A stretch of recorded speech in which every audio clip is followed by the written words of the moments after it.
I didn't mean to disappoint you. Hello, YouTube. We're live on YouTube now as well. Hope everyone is doing good. Okay. All right. I need your help. We're going to have to reshuffle these shelves right here, right? So, this shelf here is going to stay as it is. It's behind the shot to the Zamara. I have my Pokemon shelf here. Keely has kindly gifted the mini Pokemons from Generation 1 right there. We have two Sprigatitas. We have this spin that was gifted by Guillermo, who's around. He came down for the wrestling, right? So it just stays here in my Pokemon shelf. I think I'm going to keep the Pokemon shelf as it is, right? I do hope you worked on your posture since Saturday. I'm assuming the overall meant to you versus Okada got cut. I was sitting in a very bad posture on Saturday. I've been noticing that is the case. Working on it, right? One thing at a time. There was never a plan for me and Okada. I do want to talk about that. That's why it's such a disappointing weekend, right? It's one of the things that I want to talk about here. Lauren did kind of catch you slouching in 4K. That is true. That is true. Right, I think, oh, I don't know. Because normally I sit here, right? And like for this title to be here, I was thinking if I was going to move this title. You tell me what you think as well. But I was thinking I was going to move this title to there. But I actually think that like this is where the majority of my time is on my head is, so I can just keep this title here. But I should move something to here. So I'm going to move my almost full hand with all the bracelets that were gifted to me in pro wrestling shows. I'll move them there. There you go. There is... Where is it? Where did I put it? Of course, now that I need it, I don't have it. It's been in front of my nose all week so that I remember specifically for this moment. And now that I need it, I don't have it. There's one more bracelet to be added to the... Is it? Is it on?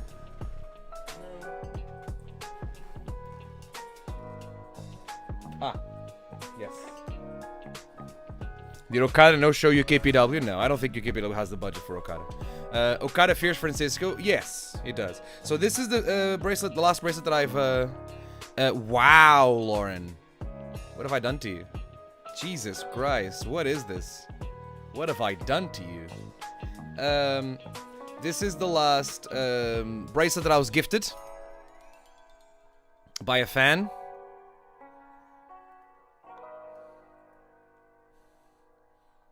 It says, which finger am I supposed to? There you go. Too much aura.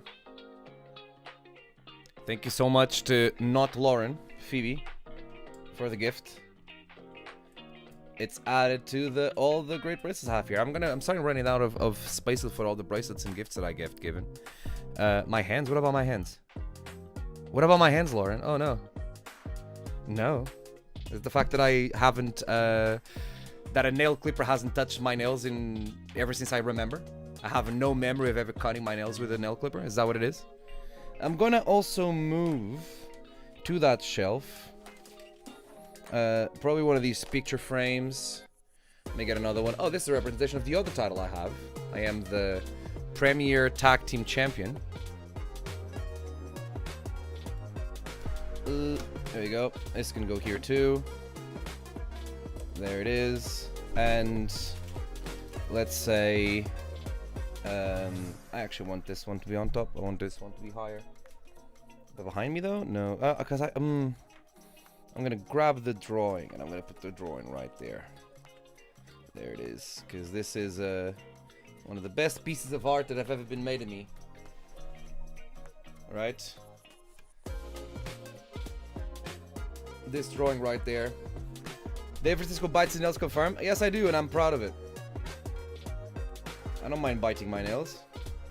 I know exactly why I bite my nails.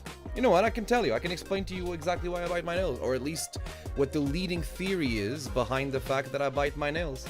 There's a leading theory in I don't know if it's psychology or whatever it is, that there's a big correlation between people needing to like have their mouths like basically like fiddling with their mouths cigarettes, there's a huge like correlation with this and cigarettes, or like obviously like sure vapes is a thing.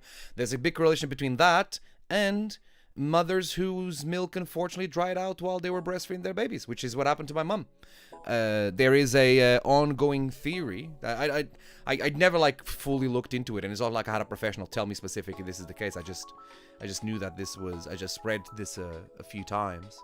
But that's indeed what happened to my mom, and there can be a correlation between that and the fact that I just bite my nails all the time. No?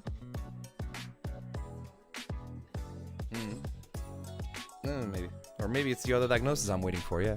This is a remote that I need to replace the battery from. Oh, hello. Yeah, chat. Lauren, thank you so much for your 3 months. I really appreciate it. Thank you for 3 months as a subscriber, as a friend subscriber. That's great. Thank you very much. I'm sorry, that's still doubled, man. I don't know why that's doubled. I should fix that. I'm going to fix that right now. It wasn't your nails. It was like the blister boils in your hands. What blister boils? What are you talking about? Bro. Oh, this? These calluses right there? I go to the gym, bro. I lift heavy.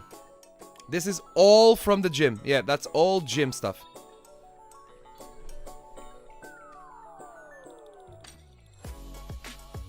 Both hands have it.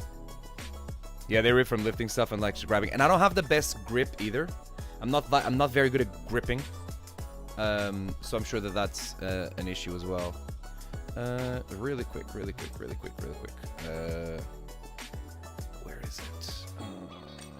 Damn it. Where do I kill that thing? Maybe I can't kill that thing while I'm live. Is that a thing?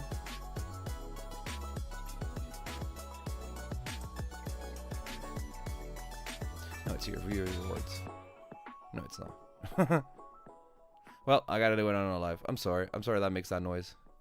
I was trying to see if I could make this like not multiply each other, you know? Sure it's not here. Surely it's here. Oh yeah, it is. So this is...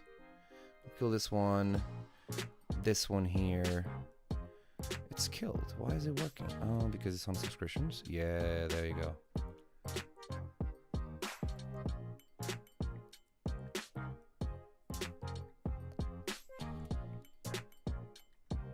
Is that done? Is this gonna work? Let's try again.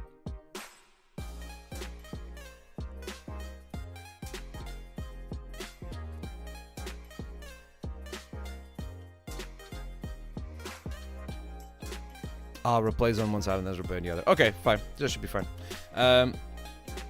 Is that why gymnasts wear them finger hand grips? You mean gymnasts? You mean people that go to the gym? Yeah, some people will wear. Oh yeah, you're right. Sorry. People that go to the gym and gymnasts. Yeah, I'm a gymnast. I go to the gym. I lift, bro. I don't know if you can hear any of that, but I got a voice here like trying to tell me off for my gym, for not knowing, for this not being my first language. You know, that's what it is. People who do gymnastics. I haven't seen people who do gymnastics who are wearing those gloves.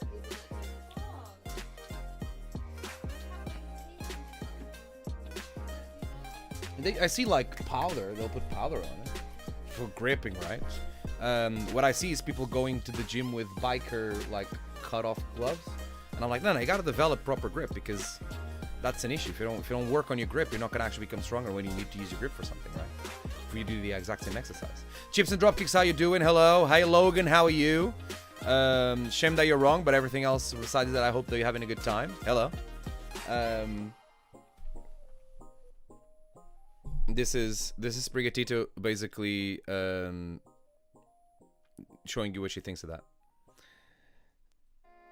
Lishi, what's up? Welcome to the stream. Hi, everybody. We are reshuffling the stream here, moving some stuff around. I was just Chips, I just showed you a drawing again because I want it to be I want it to stand out here in the shelf somehow. So I'm putting it like here. There you go. And then maybe the bracelets can go there. I think I need bracelets this weekend. Sound like I should have, you know. No one gave me bracelets this weekend. How dare they? There you go. I can go there. Oh no, Anthony, you used the forbidden words. I'll allow it this time, but just know that you cannot use a slur on the chat, and that F word is a slur. All right. I have great grip when it comes to the gym. Whenever I find myself in a gym, I grip the door handle, open the door, and leave. So then how would you find yourself in the gym in the first place? Maybe I'll need to do a bigger drawing or painting. Oh, that'd be great. Yeah, you gotta find ways around the ban of the slur. I hope everyone had a good weekend. I asked in my Discord, what was your favorite moments of the weekend? What stood out to you? Let me real quickly see what some people said here.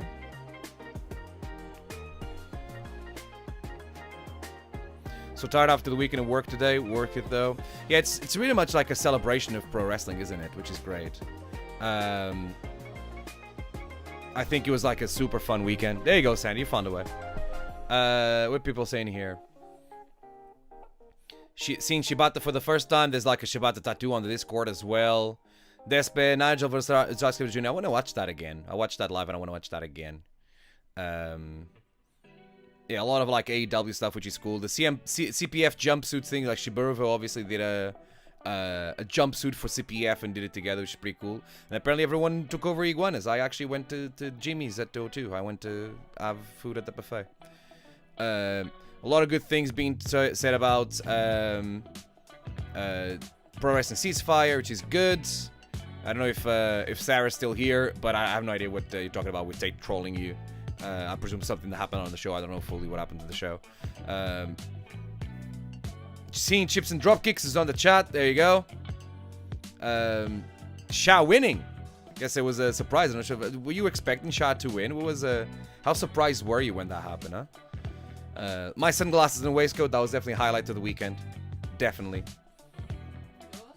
My sunglasses. Yeah, I said what I said.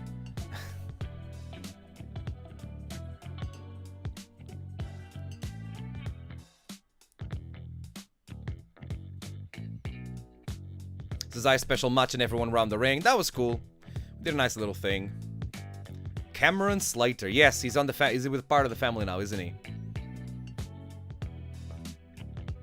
Says Cat. A lot of cool things there. The tattoo is great as well, which is really good.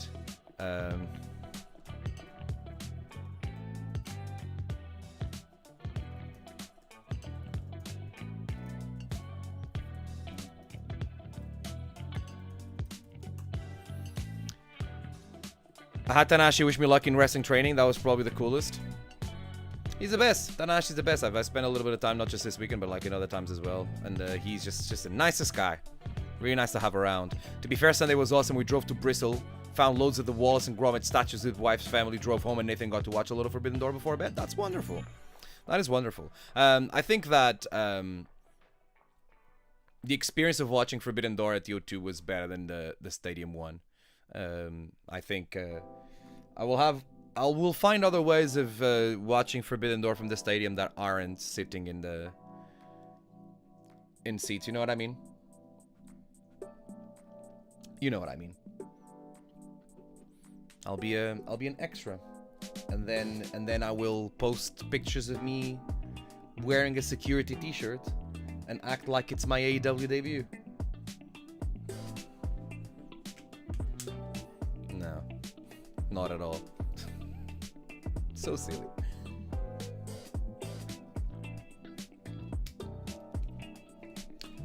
Yeah. I don't know. I'm feeling in two minds about the weekend.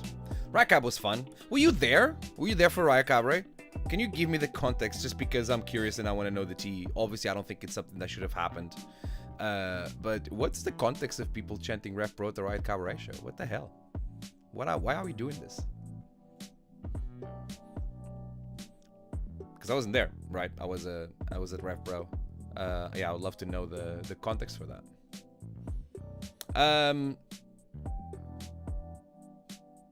Yeah, I don't know.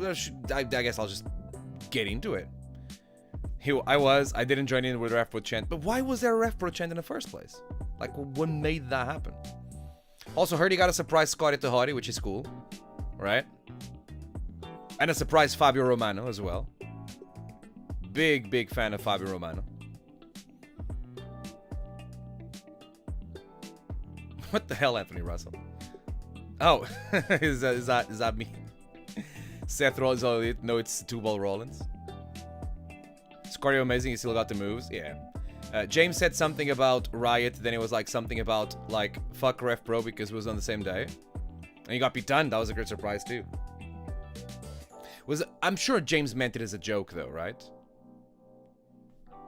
It doesn't come across to me as someone who would want smoke like that. That's a great surprise. I'm glad Pete was around. I don't know if I feel like there's a huge generation of fans who won't know how much Pete Dunne was like. I'll use Michael's words of like, so many people don't know how much he was like a god to people inside and outside the locker room, you know. Yeah, it's just good that sometimes he gets to drop in, you know. Too much tribalism in wrestling. I don't know. Obviously, I wasn't there. I didn't see it. But it sounds to me like he said something just like in jest. And people also like responded to the chant in jest. And it was one of those things, right? One of those circumstances. Hopefully it won't happen again next year, right? Hopefully everyone will be able to kind of like work together and time things out. But at the same time it happens. There's I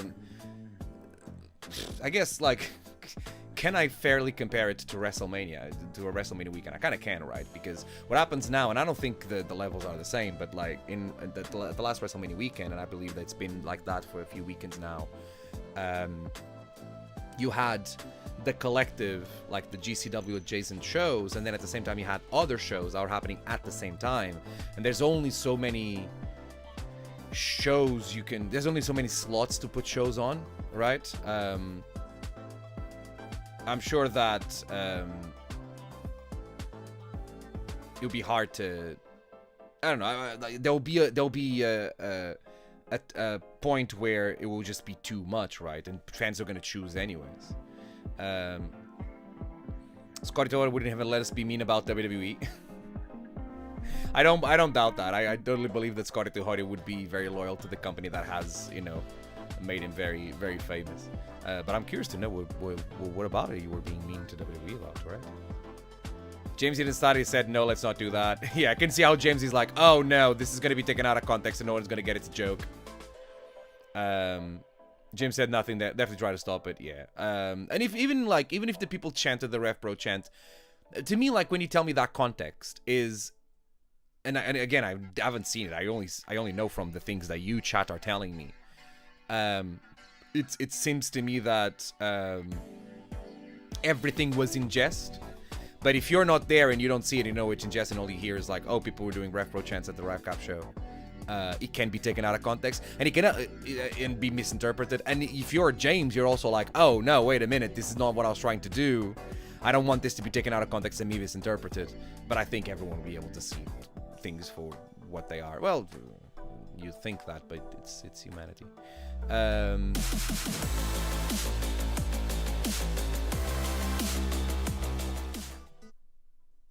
Hey Moose, what's up? Welcome. Thank you so much for your 10 months with Prime. Appreciate it. I haven't changed the thing yet. It was a bit of an off week. Thank you for 10 months. If you have a Prime account and you don't know this, you can connect your Prime account with your Twitch account and you can gift a free membership to any streamer, any Twitch streamer you'd like. It's for free and they still get the money and you don't have to pay for anything because you already got the Prime account. If that streamer, and you do it to your favorite streamer, if that happens to me, Beam, then wonderful. Then cheers, like Moose is doing. Thank you so much. That's 2 subscriptions today. Let's go. How you doing, Moose? Welcome. Damn, I've given you a whole $25 of pesos money.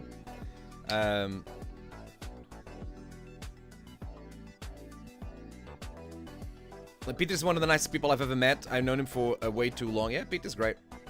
They have the collective of WrestleMania where everyone works together. That is true, and they also have...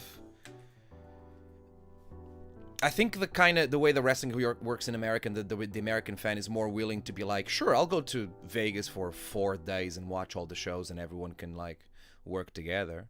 But at the same time, it's happened at least this year, and I believe it happened other years as well, where there is the collective as you're bringing up, but then there's also another parallel venue that is running shows from other companies that couldn't fit in the collective, right? Or they just want to take their own risk to be a top company, right?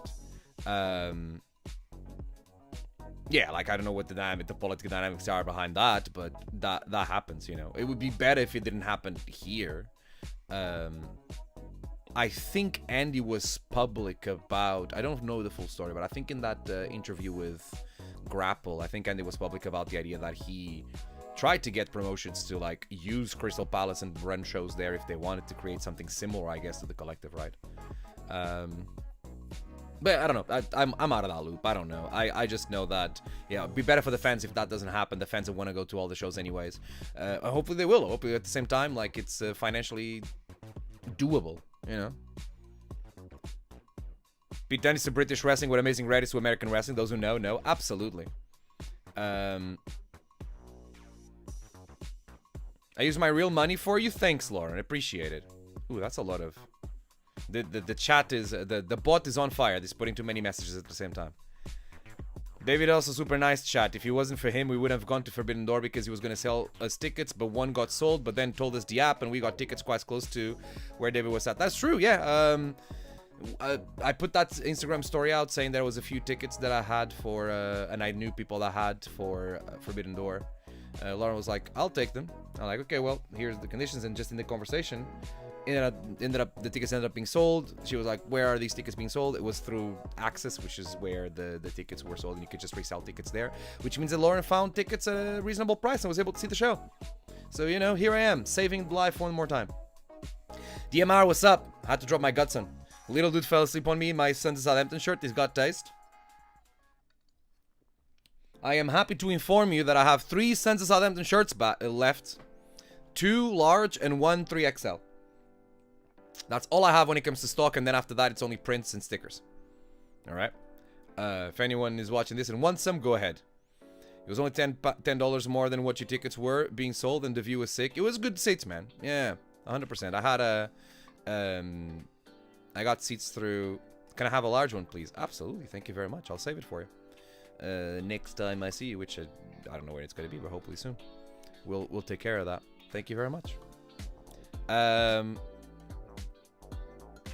Yeah. What was I saying? Oh, my seats. Yeah, so I got seats through a mutual friend that has connections with Warner Brothers. We got priority queue. We got like blue room access throughout the entire show and all that. We could do with new SOS merch. Maybe. It feels like it's too soon. I feel like everyone that had like a merch, like SOS merch, has exhausted it. But maybe that's the problem. Maybe people will just continue to want to buy it. When did I put it out on sale? Was it before the... It was for Wolverhampton, right? Which was a month ago?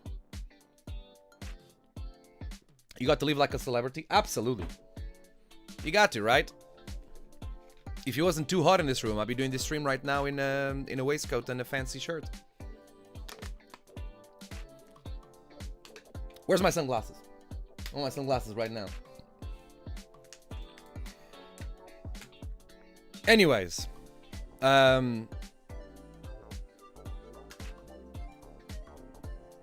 It was a disappointing weekend, you know. I'm glad that everyone had a good time. I had a good time. I feel like I had a great time because, the Ceasefire show is now available for everyone to watch. It just came out on YouTube. Wonderful. That's great. I agree that it's too soon for new merch, but since Southampton football scarves in red and white stripes will float that idea. Maybe we can produce them. Winter's coming. Do you think people are just going to wear them as fashion? Why not? Or like a scarf just to keep them warm, Why not? as opposed to going to football. You don't see people with like I see friends without. Really? I Yeah. used to do it with my Liverpool stuff. Because for some reason you're from London, but you support Liverpool because you guys make no sense. You guys make no sense, man. Like you're, you know, the Americans know. The Americans have it best. It's like you're from this town, you will support this team regardless if they're good or not. The end. Although I have I listen to an American content producer. I'm gonna put it like that.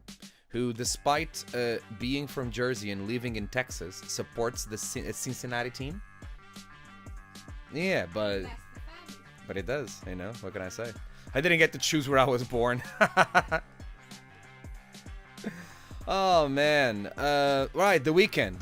How do I feel about the weekend? It was a good, what? The weekend? Oh.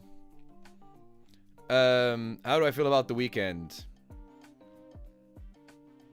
Circumstances of my birth do not dictate who I support. Alright, Mewtwo. Muztwo. I hear you. I'm glad everyone had a good time. I'm glad everyone had a good weekend. I feel like I didn't. I am, may have to take the music out for this. Because the vibe doesn't fit, right? I don't know. I feel like I'm very disappointed at the fact that I did not have a match at the RevPro anniversary shows. Right? I feel like that was what the work was for. I feel like we've been working hard for it. I feel like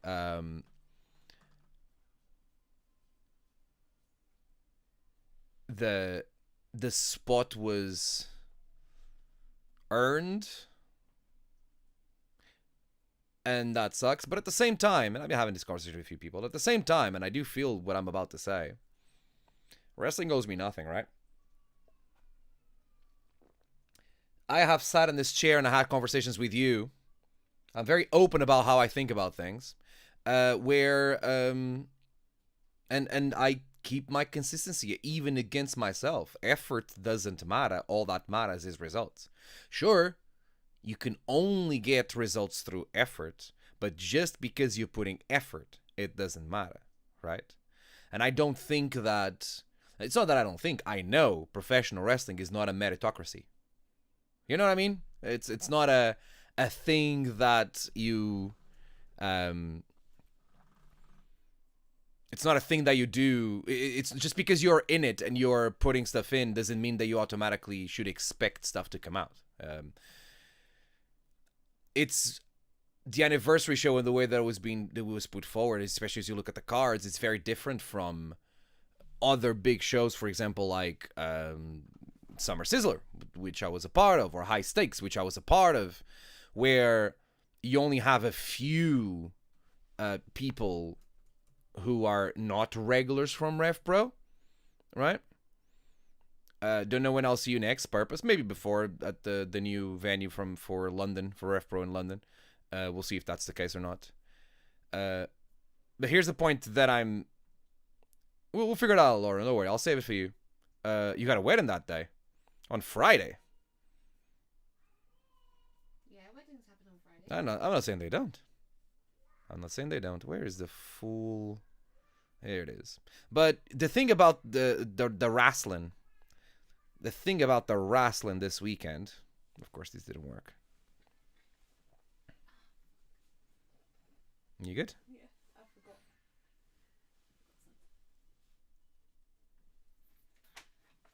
Forgot I was gravy there.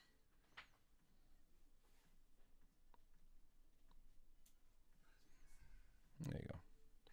The thing about the wrestling this weekend is that as you look at why is this so raised? What the hell happened here?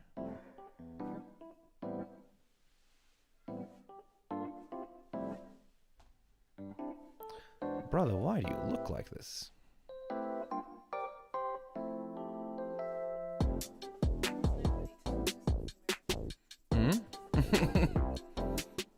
Brother, why do you look like this?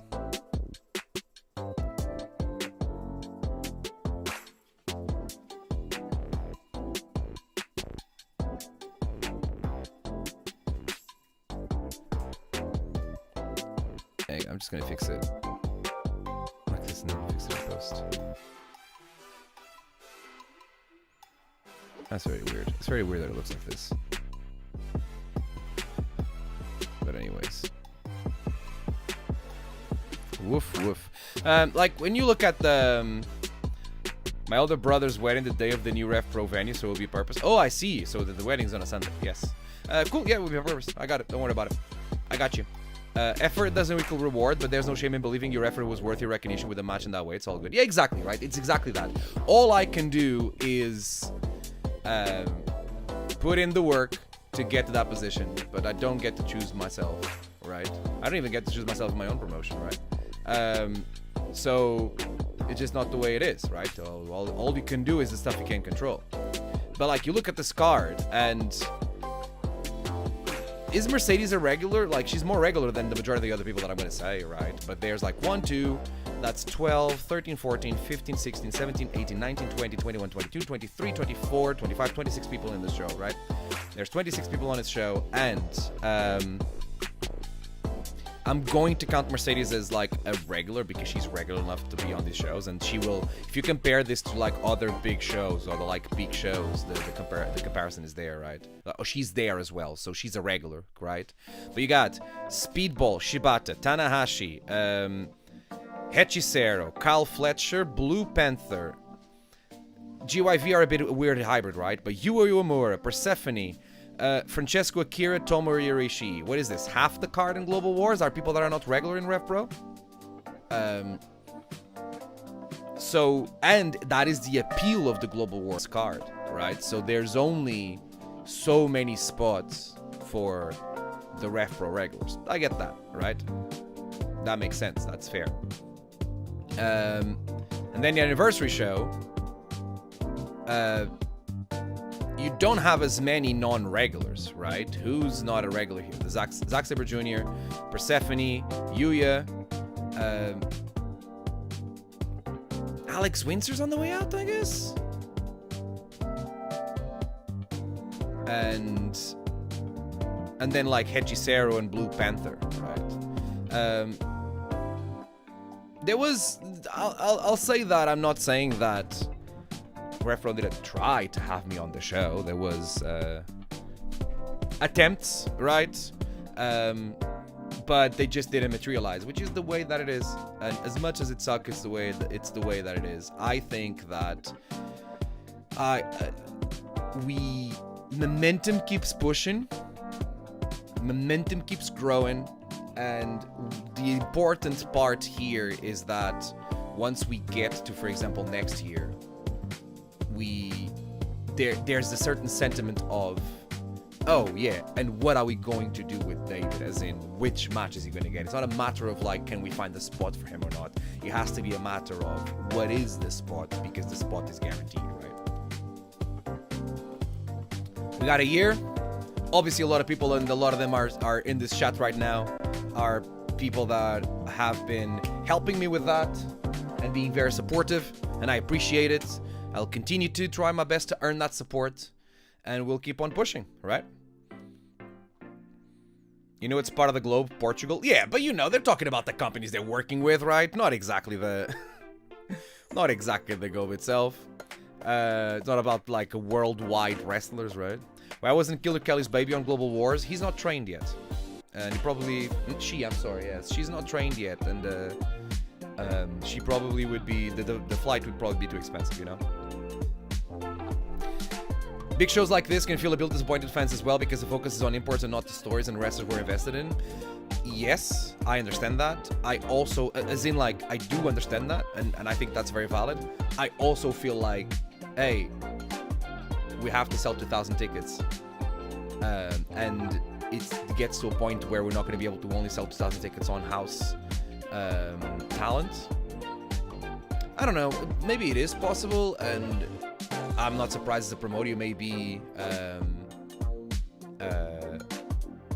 maybe too much of a coward to like get that. I think that, right, let's look at the top of the card on the anniversary show, right?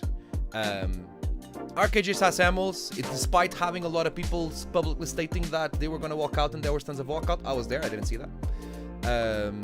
People stayed to watch the match, and they enjoyed it very much.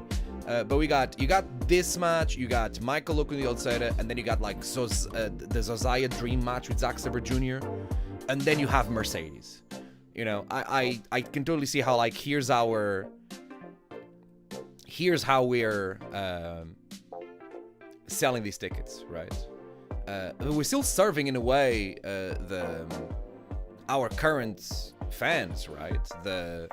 You had the top match was Ricky Knight Jr. versus Samuels for the title, right? It's not like the big title match was put to the side in favor of a Zack Sabre Jr. match just because he was Zack Sabre Jr., right? You still had the Great British Tag League, and I do believe, like, I don't consider GYV or Cowboy Way as non-part of the roster because they do come regularly and they are part of they come and go, but they're still part of the roster as we get it, right? Like Persephone and Uemura probably didn't do much when it comes to, like, I'm sure there'll be people like, no, I want to pay to see Uemura and I want to pay to see Persephone, but it's not going to be as impactful as the matches that we talked about are. I don't know what the answer is, right? As a one-off though, it's fun to mix it up. Just speaking for me personally, they're not my favorites. Yeah, like Global Wars, I think this 10-match tag is exactly the kind of thing you want for Global Wars, and there's something to be said about the celebration of the history of RevPro, because all these 10 people have some sort of connection to the history of RevPro. There's no one here who, like, maybe Tom Shire might be the least one because he came in once for a 229 show and then he was part of the Great British Tag League. But even that, like, that means that you're a current part of RevPro, right? You've been a part of RevPro for the last year. Like, Tanahashi's a previous RevPro champion, Shibata's a previous RevPro champion, Speedball has been around so much, Michael Oku is Mr. RevPro, right? Zosiah is the little crown jewel of Andy Quill, and Kyle Fletcher, in a way, not just in RevPro, but like what he did in RevPro was a big contributor to the things that he's done, for him to be in a position that he's in, right? A super important step in his development.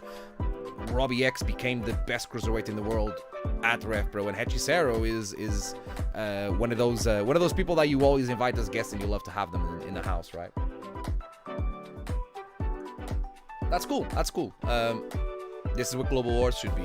It does mean that there'll be people that are not considered on the show. And I do think that the line, this is a weird thing to say, right? There's the line of people that have to be on the show is in, like, no, this is the kind of people that fans want to see, and it will feel weird if they don't get a match from this person. And the match where the line of wrestlers that, like, if people don't see these wrestlers on the show, they're not going to feel like they're missing out on the RevPro experience, is very well defined, and I feel like I'm the only wrestler that is, like, on the line, above the line, but not to everybody, so it's a weird dance there. So if there is one less slot, I am the first person to be cut up. Even if JJ Gale has been relevant for the past 8 months because of the work that I made to help him with that. But that's okay. There goes the drop. How far away? Oh, okay, not that bad.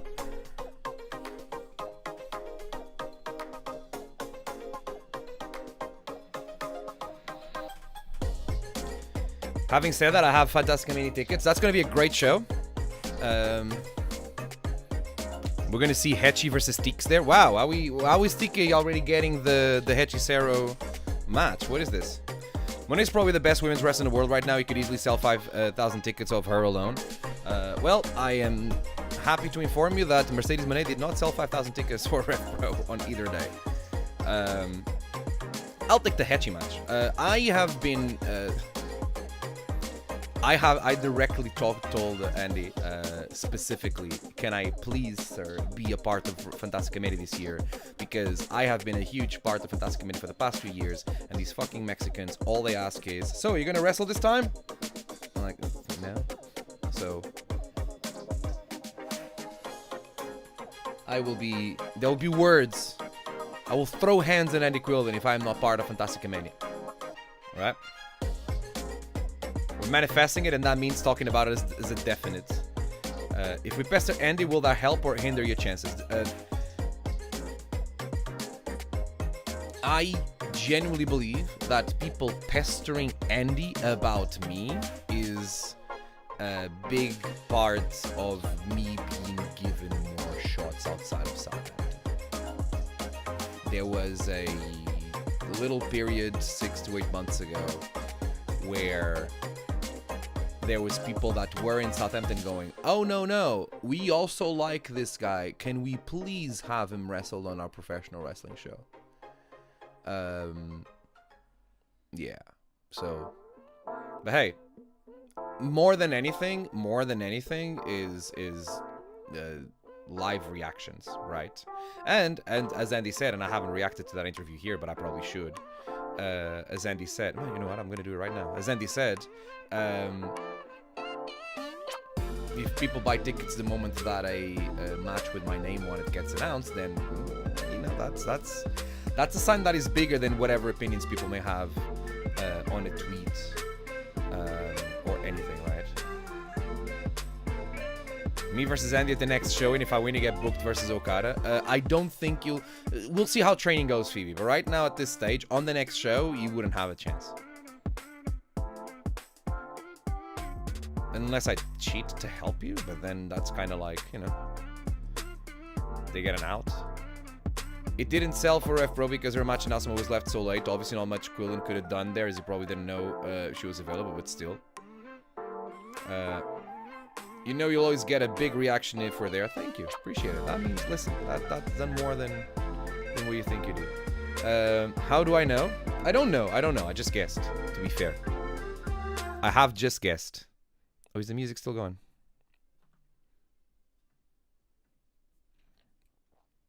I can do a wrist lock. I believe you.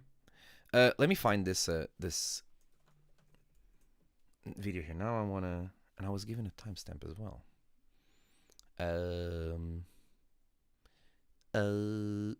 This is Andy Quillen grapple.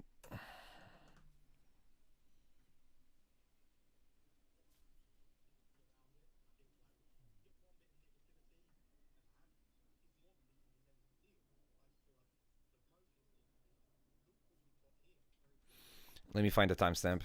I saw a guy wearing a centerpiece top at Forbidden Door. I may not have gotten excited about it. Should have taken a picture and showed it to me.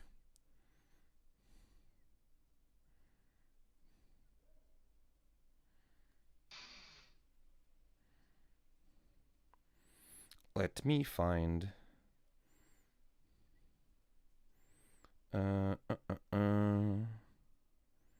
This timestamp...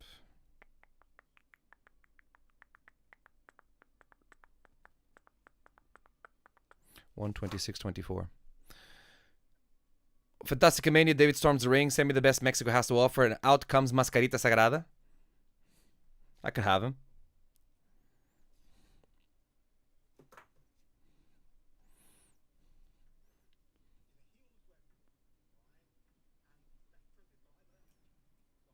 Check this out. You know, a rivalry which will seemingly go forever, you know. And I... He's talking about how in RevPro stories become rivalries, right? Sons of Southampton versus Pete Dunne and Ludwig Kaiser. feel like it's almost like we don't... They're too afraid of booking that match. Come on. Embarrass the big stars? Nah, can't have that. Forget. So it's like you're not going to suddenly become best friends with someone. Like if you hated someone last year, they might turn onto the same side that you're on, right? But it's like, for example, David Francisco is a heel to everyone, right? Not everyone. David Francisco, I think David Francisco is a fascinating case study of Revolution Pro Wrestling and wrestling fans, right? And one thing I will say is he has a lot of people who write horrible things about him on the internet, right? One thing I will say, which I find so interesting, if you look at the wrestlers that have horrible things written about them, many of them portray heels on our professional wrestling shows, right? And it's almost like they don't like them because they're heels, right? and they're traditional heels in the sense of you're not going to find them at the merchandise table. You're not going to find them, pandering to fans. And they work as heels. Who are these people who write horrible things? Oh, I'm on top of it. I get sent screenshots, and I'm pretty much on top of it. But I don't want to expose you to it. Right. And sometimes everyone has a right to an opinion. This is super important. Everyone has a right to an opinion. And one of the best things that I do as a person. How arrogant did that sound? That's David Francisco coded if I've ever heard the sentence right. One of the best things that I ever do as a person is that I, at the end of the day, at its core, I ignore all feedback. Would that be a way to put it? Positive, negative. It is all valuable and not valuable at the same time. It is very weird to put it forward. You can't, in general, like overvalue one in favor of the other, be it the positive or the negative. You got to take it for where it is, right? I don't think people saying that they don't enjoy me in the ring is them being rude, right? Even the idea that people will make jokes at my expense and make a big personality of them making jokes at the expense of wrestlers to, in a specific social environment, entertain the people that they're sharing the space with. I don't even think that's bad. When I chose to be a pseudo public figure in the professional wrestling, I chose to put myself in this role where I am open to be judged by anyone at any time, and that comes with the territory. I can't have my cake and eat it too. You know, I am very comfortable with any judgment that is casted upon me, and I am able to I'm able to. No one is fully able to do that, but I feel like I have a good grasp on not. My self-worth is not predicated on what people say about me, both positive and negatively. Surely that doesn't happen all the time, but I'm lucky to be wired in a certain way where that happens most of the time. You know what I mean? Does that make sense? There's a saying. I feel like There's a saying for that. Yeah, water off a duck's back. Water off a duck's back. I feel like water off a duck's back is a little bit passive-aggressive. Because it's only on like negative feedback. That there's a certain thing of like, oh, I don't care if people say bad things about me. I only care about the good ones. And it's like, no, you have to weigh all of them in the same length of being super important for feedback logically, but being very not important at all for feedback emotionally. You know, it's a weird stance, weird position to be in, where both these things are right at the same time, right? But with that said, let's hear the nicest thing that Andy Coulin ever said about me. people are so desperate to be smart that they... Because he thinks that I am too arrogant and he cannot say nice things about me to my face. Like, people are so desperate to be smart that they can't see that they dislike someone because they're actually a heel. They're actually pressing their buttons from a wrestling perspective that is making them boo them, right?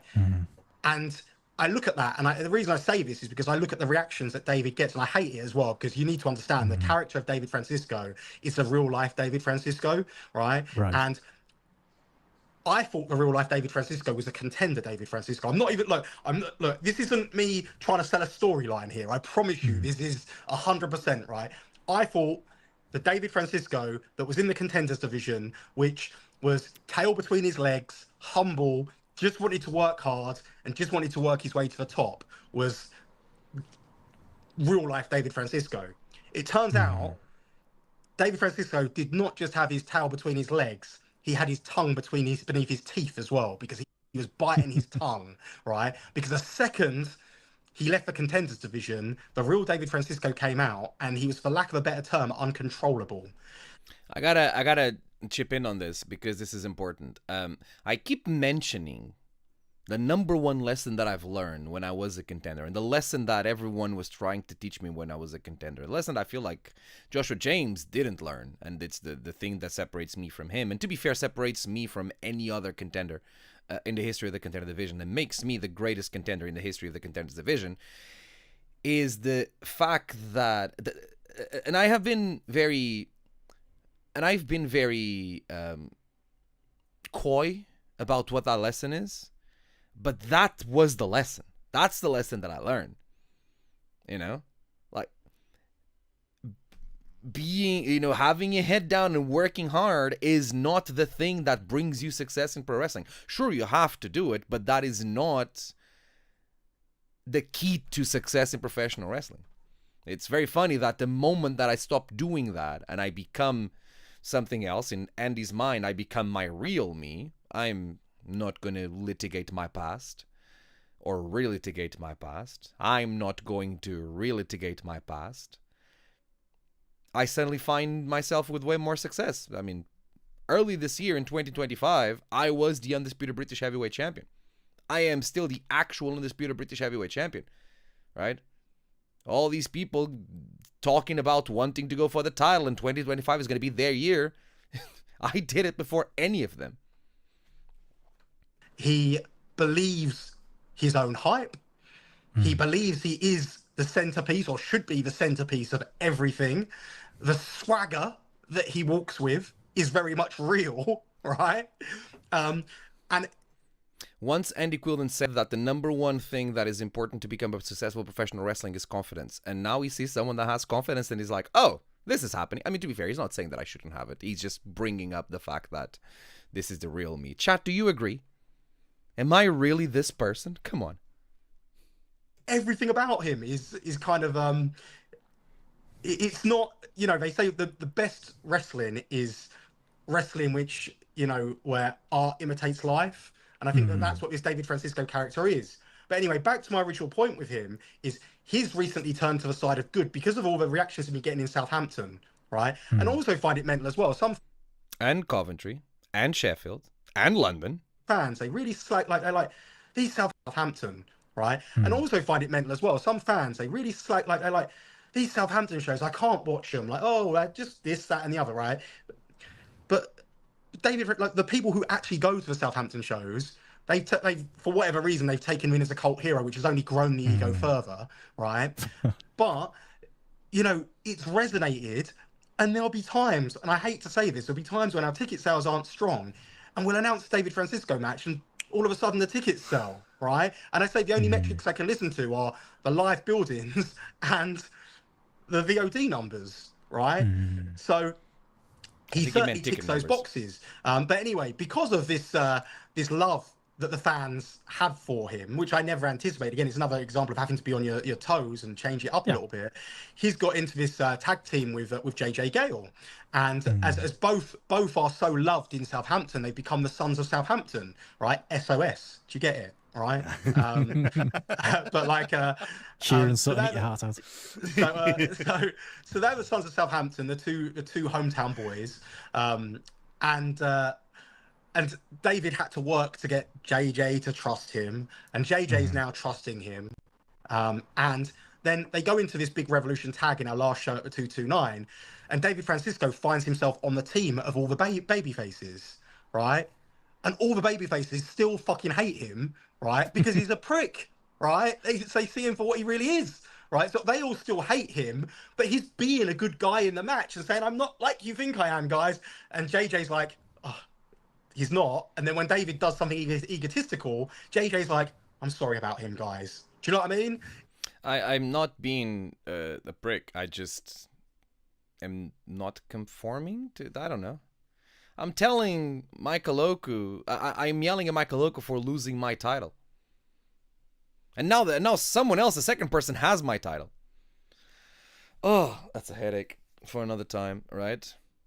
Not just to us, because the shows we go to en masse will be going to anyways. There you go, see? Exactly. You'd be there regardless, right? Because you love professional wrestling. But hey, if my matches get announced and I can sell tickets, then, you know. I know I'm not the only person that's doing that, but, I mean, come on.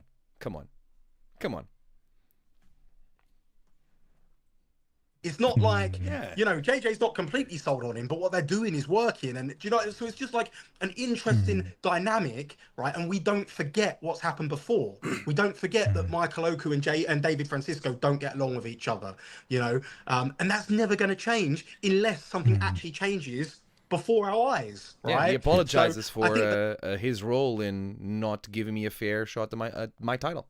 unless something actually changes before our eyes, right? Yeah. So I think that that's very much, you know, with this the RevPro booking style. It's just layered. It's just you know, it's a lot deeper. Like you could probably spend all night analyzing. Anyways, he's gonna go and talk about other people, then that's not as relevant for the conversation as it is here, you know.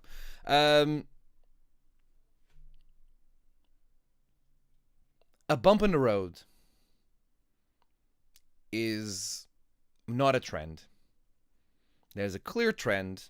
I'm going to continue to push this trend forward. We're good. It's okay. Head down. Keep working. And find those results. That's all that matters, is results. There's the addition to the ring intro. Not just a prick, but your prick. The home away from home down here, the centerpiece of San Francisco. Can you imagine Southampton be like... oh, there's a danger there, which is making it too close to the MJF he's our scumbag thing, and there's an effort to make sure that that's not the case. Right? You guys want to watch some of this moment? Because I was a part of the anniversary show, right? I was a part of those shows, and I think we should just quickly review how I was a part of those shows, and we can't. Because the stream is not available anymore. Wonderful.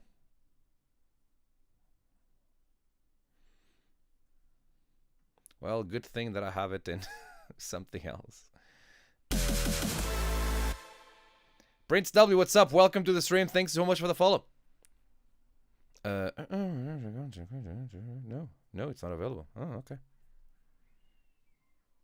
I want to see the clip with the sign, please.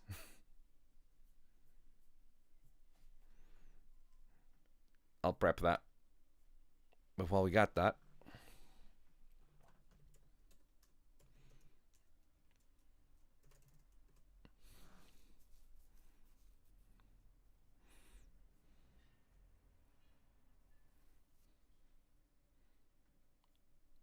why is this so high? Why is this happening?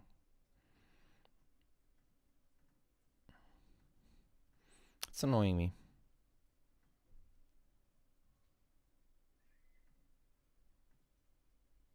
There you go. That's what I want, isn't it?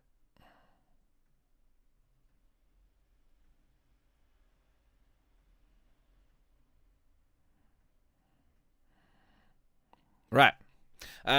It's okay. I shared it already, right? I made an appearance at the anniversary show. I was still a part of the show. I made an appearance at the anniversary show. I was siding with my partner, JJ Gill, as he was facing Yua Uemura, making sure that I was there to support him. And I did it in style. And I did it in style.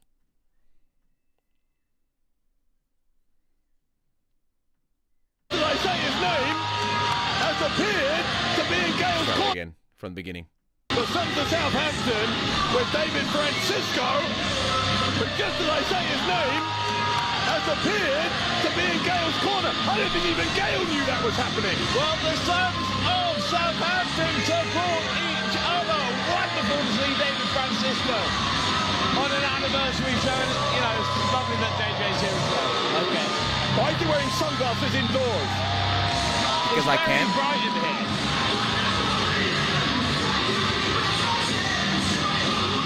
It's like 2,000 people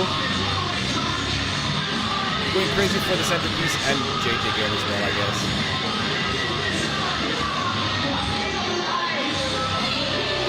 I was there for my boy. I couldn't leave him alone, right?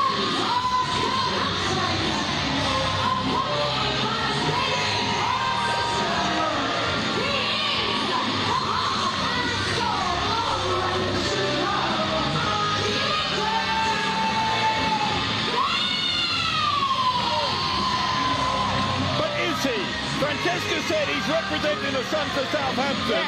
But JJ Gale has made no secret of the fact all year long before he was teaming with Francisco. There's a tension this year. It's all about focusing on the undisputed British heavyweight championship. Yeah, why is he trying to stir stuff up? Why can't he have both? Like, I do that. I have a singles career and I'm a tag team partner with JJ Gill. Why can't both these things go together? Why is he trying to steer stuff up? That's a great question by Gideon. You know?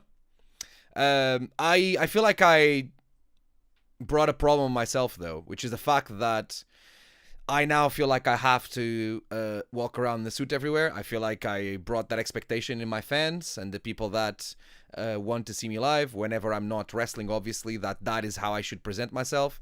What a diva. Yeah, I know. Dave Bradshaw, honestly. And I think that's going to be a problem because there's going to be days when it's going to be really hot. And also, I'm going to have to now invest in shirts, right? Like, this may be the loudest. Is this the loudest shirt I own? Would you say that? Yeah. Yeah. Oops. This is the loudest shirt I own, right? And now I gotta get more loud shirts to go with it. No ties. I don't do ties. But I'm willing to hear any suggestions from the chat if you think that there's a shirt that should be added to my rotation, right? Also, if you want to help me get shirts, then DaveFrancisco.net/merch or subscription here on Twitch. You know the deal. You know the deal. It was very funny during the show to look over a commentary and just see Gideon shouting at Dave in Dave's face. That is, that's their relationship. And fair, very fair that is the case. Very fair that would be the case. Play again. Got this beautiful shot by Ocean. It's a French wrestler. A French photographer. That is taking a couple of pictures of us from the crowd.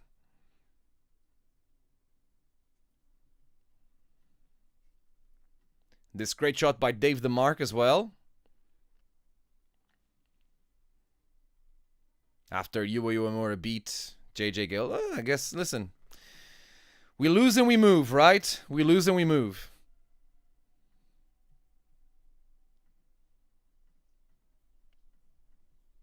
Here, only... Where is it?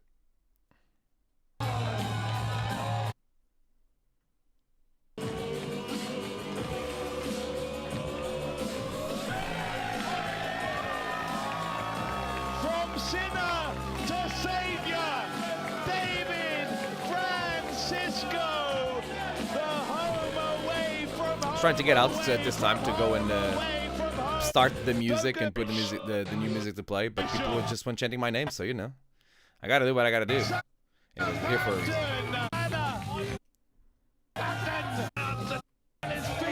Anthony Russell.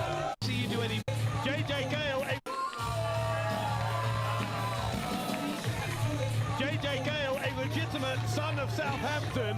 No, he's not. David Francisco. He's from Dorset. Who has been... We grew up here in Southampton. He didn't. He grew up in Dorset. David Francisco, who has been adopted. There it is. Making sure that I got the attention of the camera. JJ Gale. What was that? What was that? It was Gideon, I'll tell you. By the fans of Southampton. No Dave Bradshaw, I did not ChatGPT this sign. Twitch.tv/puretkc. Can't believe I'm helping Taz with his Twitch stream, but here we are. It's the life that we chose. It's the life I chose. Meant to ask, was the new music you use with JJ AI generated in any way? Well, the artist that made that song is the same artist that made the Colossus Rumble by the Sea theme, and I love them both equally.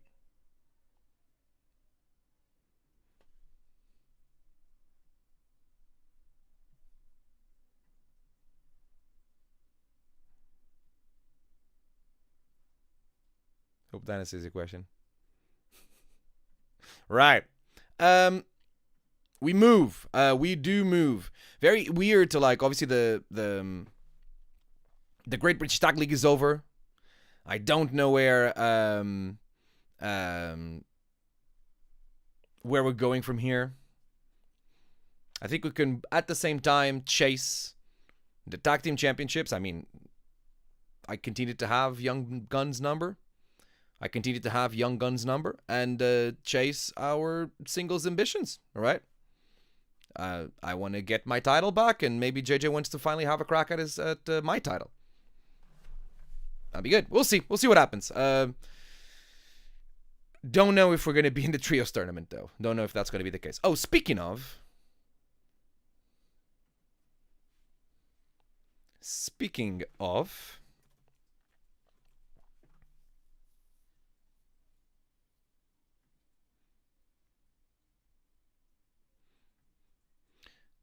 Dave the Mark put out a thing today that I want to share with you guys.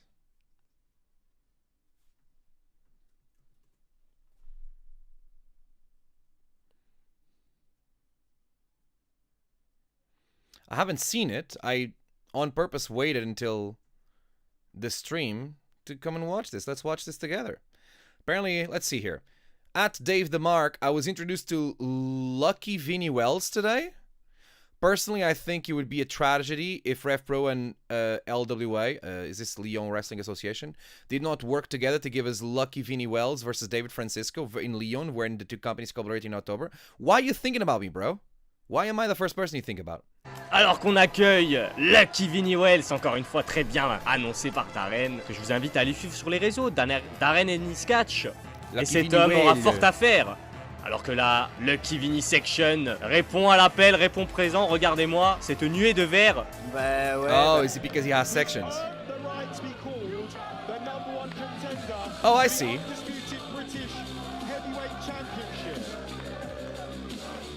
Alors qu'on accueille Lucky Vinnie Wells, hell encore une is fois that? très bien annoncé par Darren, He je replied vous here, invite à hey, aller thank you suivre so sur much les for your réseaux, words. Let's keep working to Darren be et on the show. The luckiest man alive.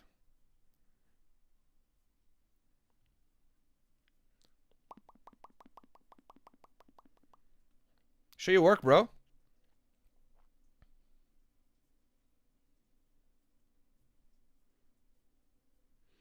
Why do you have a section, huh? What makes you have a section?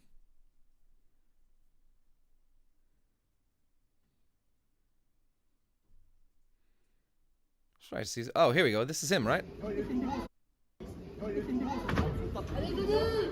So I scout my opponent.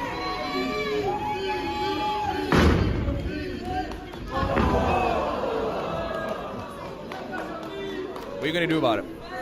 You just need to knock on the head. Oh, you're gonna cower it out. You're gonna cower it out. Okay.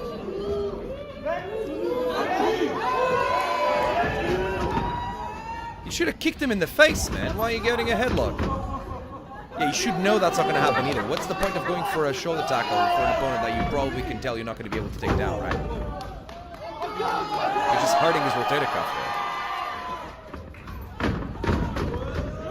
there. Boom. Are we surprised about the fact that this happened? The luckiest man alive is not even lucky enough to avoid a shoulder tackle. Okay. Okay then.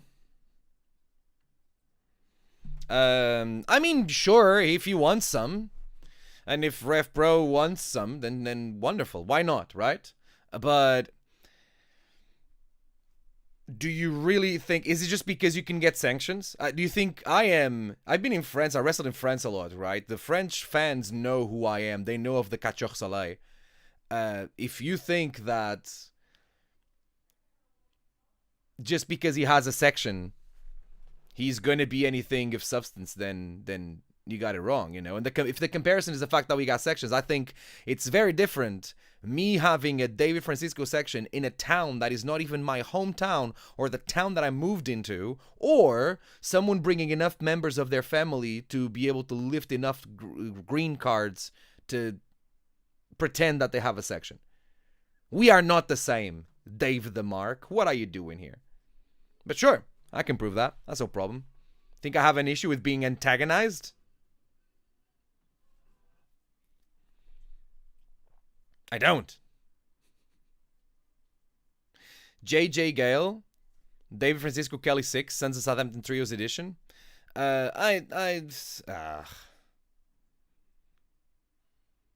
The gimmick of the Sons of Southampton is the fact that people that are from Southampton cannot be Sons of Southampton. You know, we're all adopted sons. If you're an actual son of Southampton, you can't be on the team. That's the story, right? That is the story.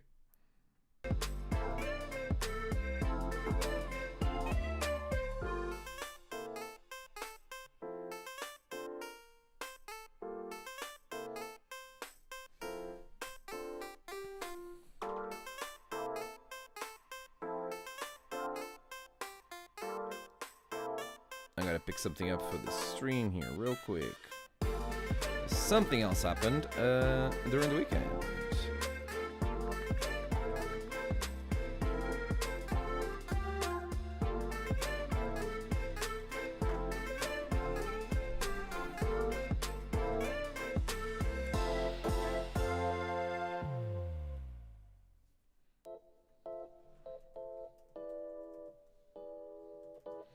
Big fan of the background music.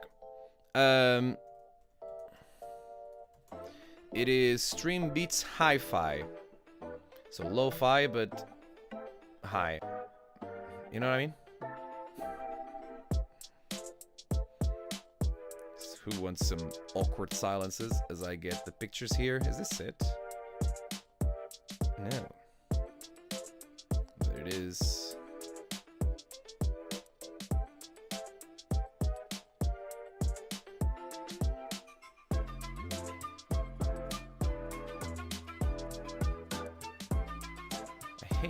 Oh man, why do these group chats not show me these I hate when things are like in order of feature as opposed to in order of most relevant as opposed to in order of recent activities. Just give me recent activity. I'll pretend I know what you mean. Just telling you what where you can find more of that. There you go. Here's the album.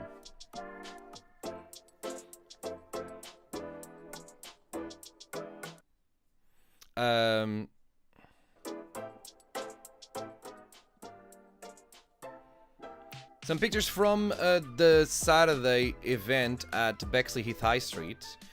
Forbidden More, whereas RevPro has run Bexley Heath High Street a few times. The ring was in a different place this time. It was in the middle of the high street. Probably because we didn't have to share the space with as many people as much. And I was there present before I was at JJ Girls' side to defend the UKPW Inter-Regional Championship. And at this time, I realized that it was actually the last time that I was holding one of the most beautiful belts in British wrestling these days. I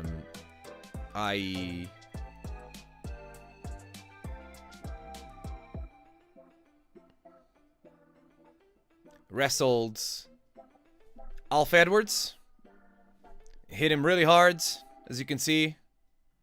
Oops, that's not what I want. It's one of the best corner insecurities that I've actually ever hit. You can see that his face is actually... Like, I've actually, like, moved his face down. I can fly. For some reason, I'm smiling while holding this. I'm not smiling. It's an effort face, but it looks like I'm smiling while I'm holding this, this submission on. Definitely not smiling while I'm holding this one on. This is how I beat him last time. He was able to get to the ropes this time. The big key to the match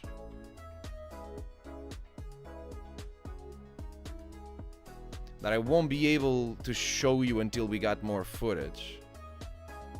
No, stop it.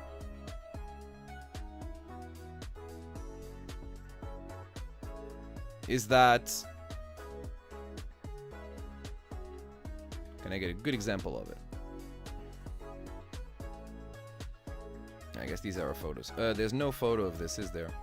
The big key to the match is the fact that I couldn't get him in the ruckus. The ruckus was basically every title win, every title defense that I was able to make from that title was made with the ruckus, and I didn't game plan for not being able to get the ruckus in, right?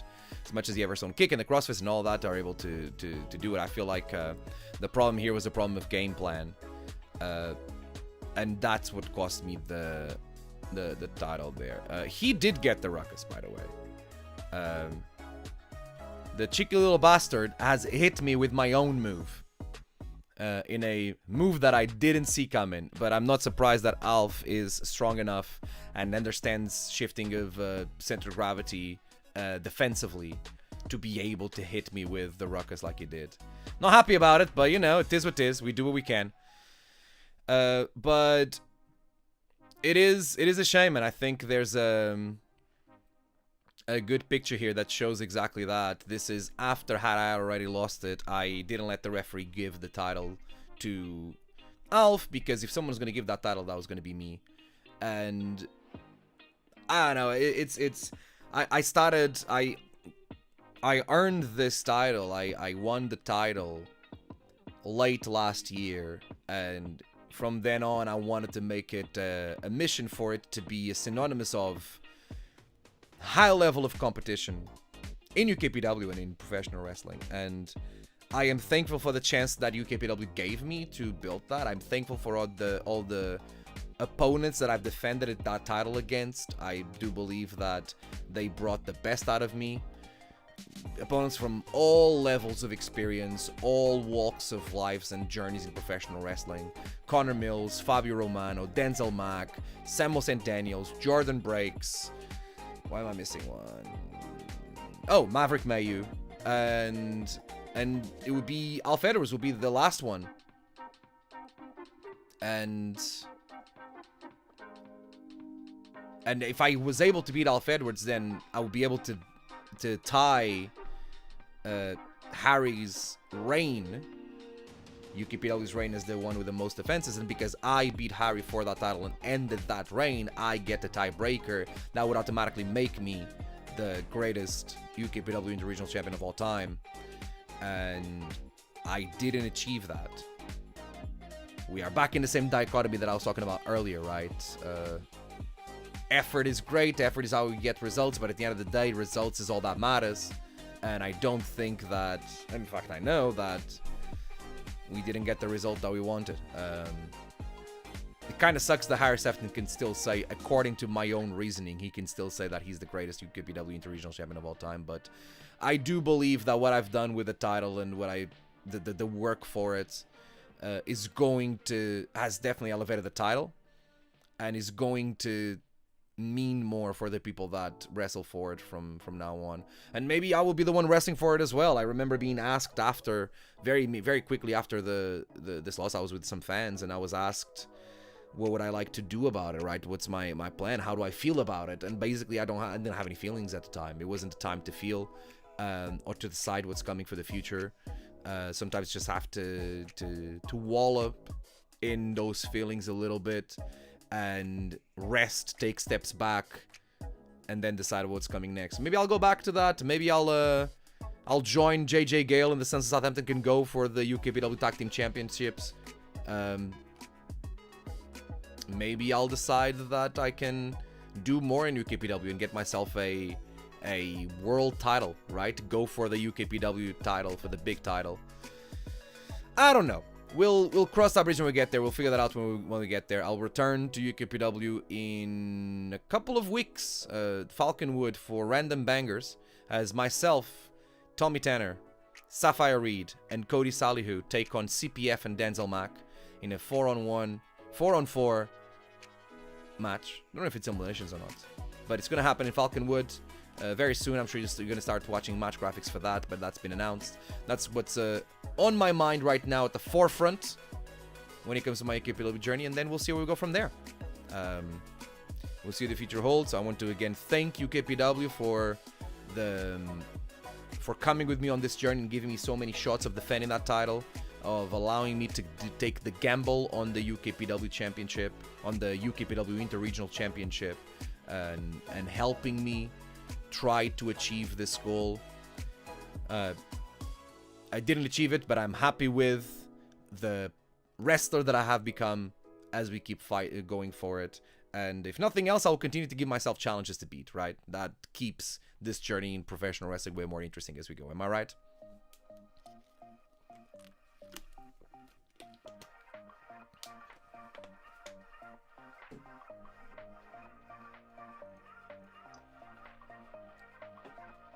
And that was a weekend. Yeah, I'd say definitely a weekend of disappointment, but that's life. What can you do? Tis what tis. A big tis what tis.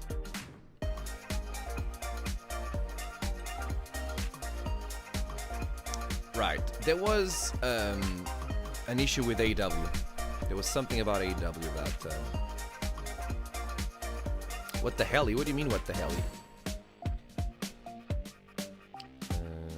What do I want?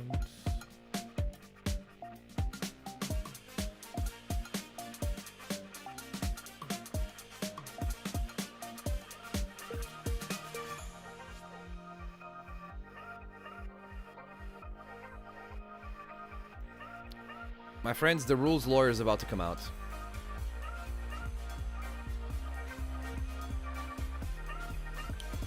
Because there was a rule controversy at Forbidden Door. I say controversy instead of controversy. Who am I?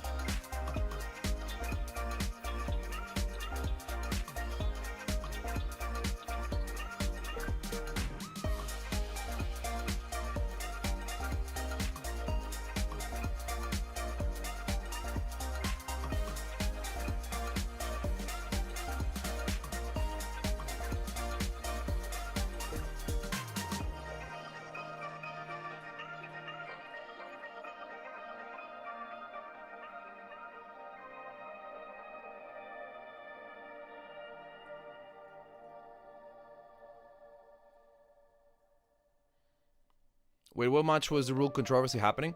MJF versus Hangman Page.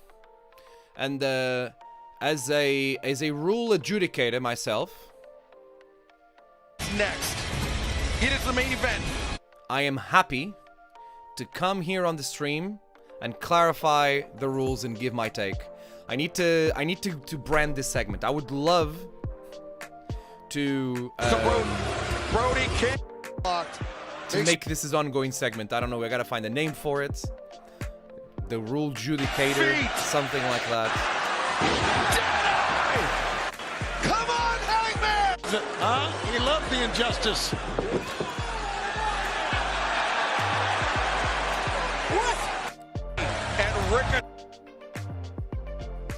The rules according to David. Okay. All right.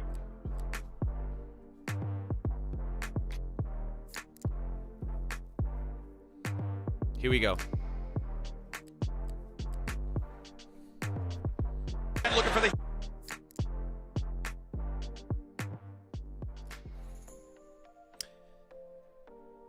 I watched this back, but I think there's minor points I wasn't clear on. I think it was like MJF's tips applied to him and not Hangman. Hello, Billy. Welcome to class. Apparently, there was a little bit of controversial over the rules of professional wrestling at the main event of Forbidden Door between MJF and Hangman Page. And myself, fellow professional wrestler, and if you've been paying attention, a deep connoisseur of the rules of professional wrestling, would like to go through what happened to try and give my take on the controversy. On the controversy, and see if indeed there was foul play by the referee, or if we can take what we saw at face value. Maybe I'm gonna call this Ref Patrol, you know, because I'm patrolling the refs. That's the name of this segment, Ref Patrol. I don't know. We'll workshop it, right? G, what's up? Welcome. So okay, let's watch these moments here of this match, right? Heat Seeker once again. Hangman able to counter. MJF pulls the referee in front of Hangman Page. And then shoves Hangman into the referee to be able to hit the slow blow. And the Heat Seeker. Right? Okay. I'm not going to assume what referee writes. Wrestle Trash, what's up? How you doing, MJ? Welcome. Thanks for the follow. I'm not going to assume what referee Bryce Rems, can't say his name. Bryce Remsburg? Stripe watch, because you're watching referees and refs wear stripes. Not a bad one. I'm not one to be sitting here and assume what the referee saw or didn't see, right? But the referee felt MJF pulling pulling him into Hangman's way, right? He saw that happening, right? Or he felt it. That definitely happened. Nothing happened there, but there was no warning towards MJF. And then MJF comes from the front. Is Hangman Adam Page so jacked that the referee cannot see that MJF is the one pushing Hangman in? Has he been bamboozled that he doesn't remember what happened, right? Was his attention somewhere else? Which can happen. I'm not here to admit what it is, but we gotta think as a referee, did you see what happened there, right? Heat Seeker happens. MJF goes for the cover. Bryce realizes that it's there, but he's rotating around, making sure he counts the shoulders. Did not see the fact that the foot of Hangman Adam Page was on the rope. Right. We have to talk about something here that is important, because at this moment, wrestling fans are Pavlovianly expecting the bell to ring and the match to be over. Bells only ring when the referee gives the indication for the bell to ring. And how you doing, MJ? I was wearing your t-shirt. I think we had this interaction on Blue Sky, I think. Yeah, wore your t-shirt yesterday. And someone just went on Twitter saying, like, you had a very interesting t-shirt he was wearing. Like, yeah, I'm gonna tag you in a second. We got to do some business still. There's something that is very important, a distinction that I don't think is intuitive if you're a wrestling fan, because we are just as wrestling fans and people that have been involved in wrestling. Not we, I'm not anymore. Wrestling fans are just Pavlovianly expecting the bell to ring and the match ending to be associated with the 3 count, right? Is that Desperado on the Spanish commentary table? That's Despy on the Spanish commentary table, isn't it? Huh, okay. I presume, that may be, what am I talking about? That may be the Japanese commentary table. Pavlov Bells, I see what you're doing. I am nothing if not a smart ass. Come on. That is the Japanese commentary table. Oh, okay. I thought like Despy was good enough at Spanish to be able to do the call in Spanish. Also, why does this cameraman kind of looks like Robin Williams? Anyways, it is the Japanese commentary table, of course. It's in New Japan, right?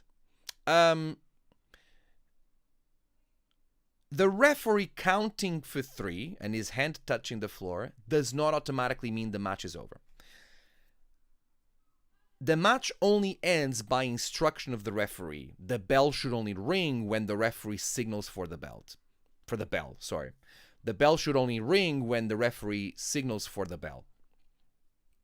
And the timekeeper, who is the one in charge of ringing the bell, does not have any responsibility over the end of the match, with the exception of a time limit. The only time a timekeeper is allowed to ring the bell and end the match on his own accord is when time runs out on the match. All the other times the timekeeper who rings the bell can ring the bell is when the referee directly instructs him to ring the bell. I'm sure you've all seen, beginning of the match, referee being like, indicated to someone ring the bell. He's giving the signal for the bell to be rang. He is asking for the bell to be rang, and that's how you get bell ringing and the match starting and ending. It is at the discretion of the referee. Bryce, the referee, did not give the indication for the bell to ring. Therefore, the match did not end, even though there was a 3 count. And it is better that there's a rule. You may ask me, well, why doesn't the bell ring then if there was a 3 count? That is because a referee for example, and I've seen this a lot, and I'm sure you've all seen this a lot as well, a referee is able to have a 3 count where his hand touches the floor, but there is still a kick out before the hand touches the floor, but the referee's reactions are not fast enough for him to be able to stop it before the kick out happens. And he may deem that a kick out was at a legit 2.9, where despite the fact that he couldn't stop himself from touching the floor with his hand, there was still a kick out. Therefore, the referee can like still do 3 and then be like, that was 2. The match is not ending, and the timekeeper does not ring the bell because he shouldn't, because the referee is kind of a barrier for the indication of the match ending. Like, even if the referee counts 3 with his hand, he can still be like, that was a 2, that was a kick out, the match is continuing. That was a very late kick out, but it still counts as a kick out. And that is the rule that leads to that leads to the bell not ringing, because referee Bryce did not give the indication for the bell to ring, because he is incapacitated. We have discussed what led to this incapacitation, but it's still there, right? Why does MJF look like that? That was a good face from MJF. Appreciate good faces. This has to be a case that does not come very often. What do you mean? Like the referee counting 3, but not ringing the bell? I guess. Like the ref. Oh, you're saying it in the next message. Like the ref doing a 3 count and then passing out before signaling the bell. I don't remember that ever happening. But the timekeeper does not have the authority to ring the bell in lieu of the referee, only if the time goes out to indicate to the referee that's time is over. He looks like my godson when I open a pack of Weetabix. He looks like Pepsi when I open the cupboard where the treats are. I hope they don't do this every week or year or again, to be honest. Listen, circumstances, right? We don't know, G. Circumstances may happen where referees are incapacitated and not able to ring the bell, right? So, that was the 3 counts. MJF is trying to wake up Bryce to be like, hey, indicate that the match is over. Give me my belt, because the match is not over yet, right? Officially, the protocol hasn't been fully covered, right? Out comes Mark Briscoe. Mark Briscoe with... oh, shit. Wait a minute. He was dead. Blush.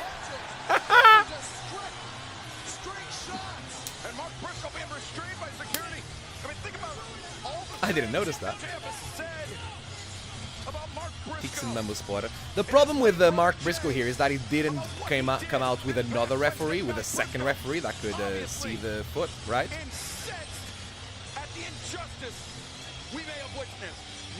That is TK, yes.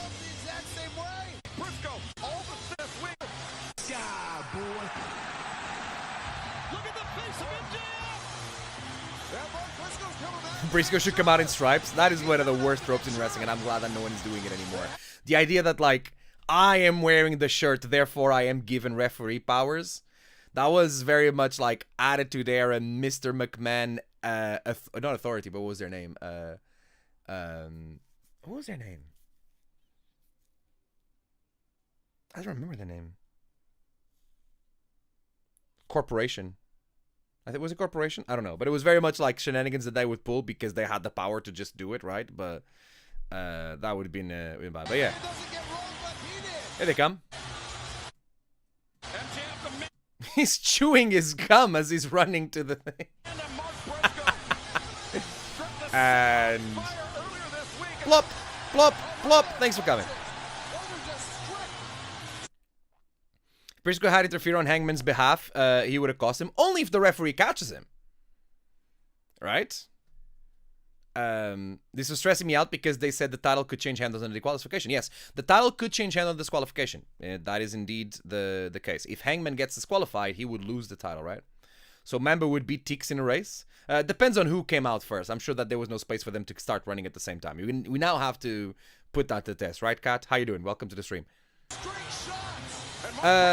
So this distraction, I don't know exactly. Oh, obviously I don't think Mark Briscoe was. It's not like he's a thinking man's wrestler, right? He wears his emotions on his sleeve. I'm pretty sure he just wanted to beat up MJF because he could. Because this is how Mark Briscoe. So there was a match where MJF earned the right to wrestle Hangman for the title. So he didn't even need to put the contract up in the first place, but that's fine. where he technically beat Mark Briscoe, but Mark Briscoe had his foot on the ropes and the referee didn't notice it at the time, right?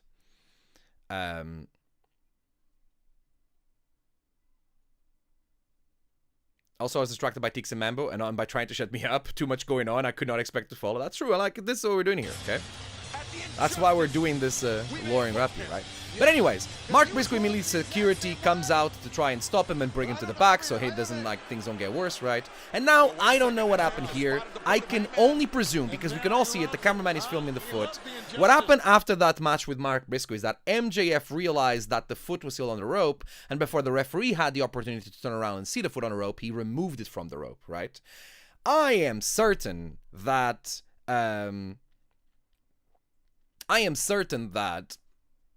throughout these past few weeks, the referees in AEW saw that MJF did that in the Mark Briscoe match. So they are now aware that MJF will be the kind of person that will do that. Therefore, the referees need to be aware of that happening.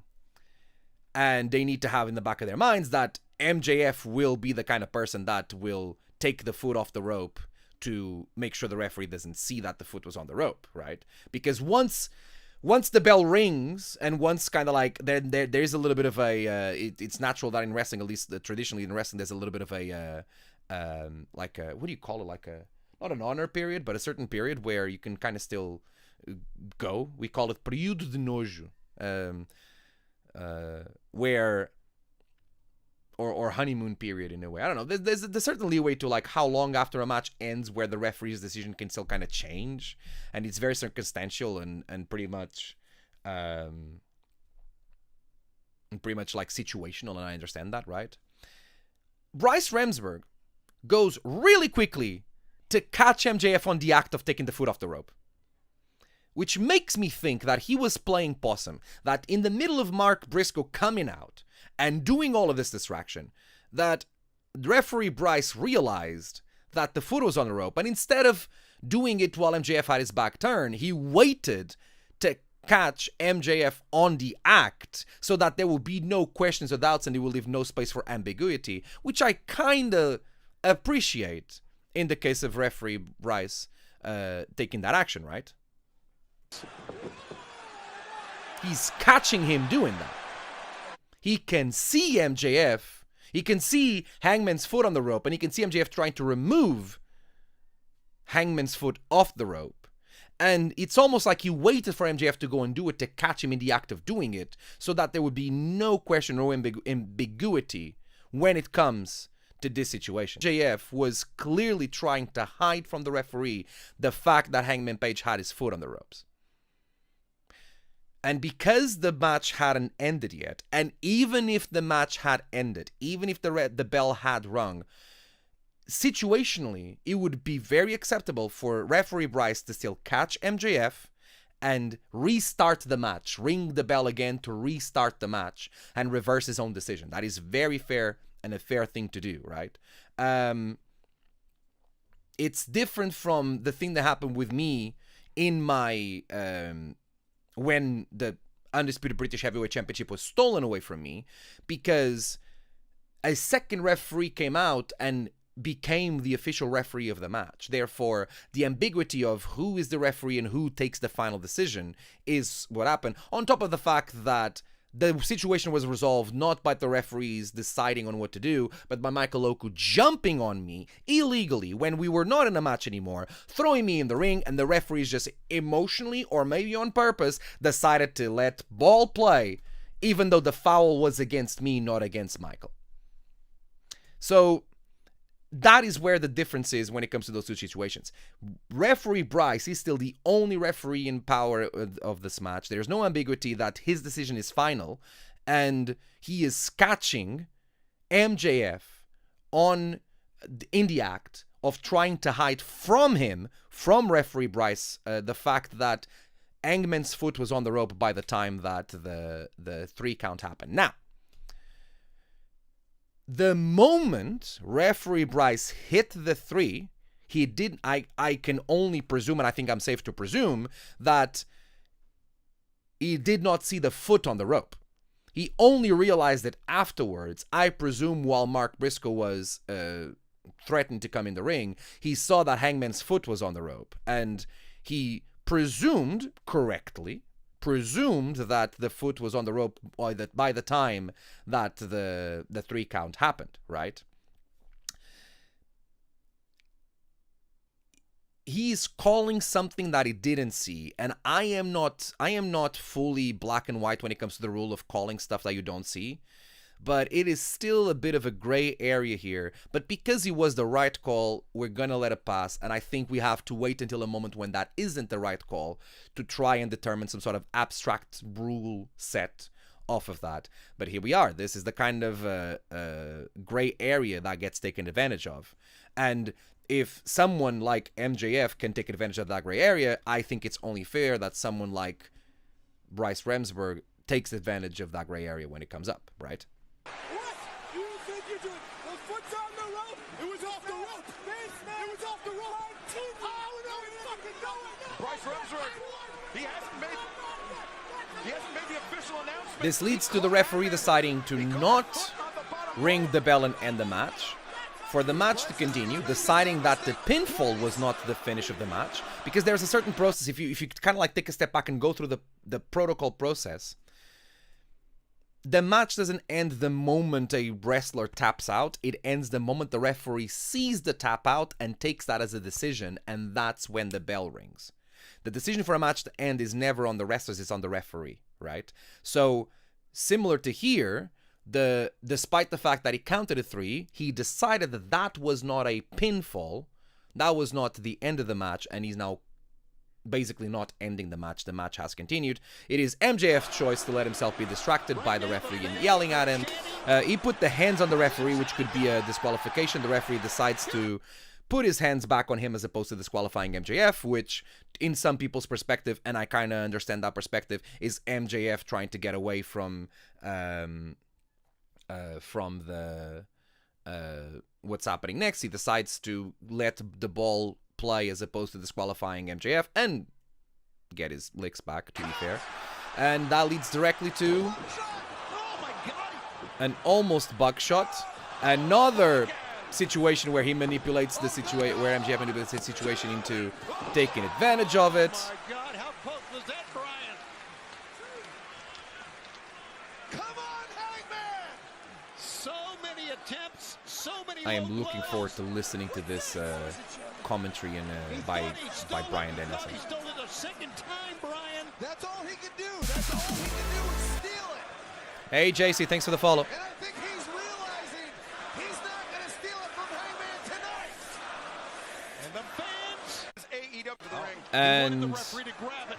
You know why? the belt gets brought. We've all seen the rest. I'm not gonna pirate AEW. I just want to talk about that situation there, but referee gets distracted, doesn't see the use of the contract as a weapon, and then the match continues. Bryce did not see the title, he did not see the contract, but he did see the ring. Caught MJF.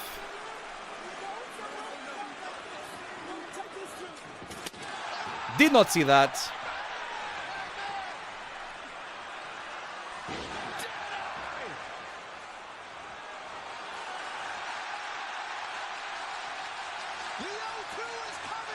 Can anyone spot Sarah? Odiana? And the match ends. Right. So that's the situation. That's a sitch. That's where we are. And that's what happened in those circumstances right there. Everything that happened there was... how should I put it? Was insane blocking by Bryce. Yeah, he saw that coming. Everything that happened there was fair, and this is how and why it was fair and balanced, right? You guys have been putting a lot of messages while I'm doing this. Let me go through these messages right here.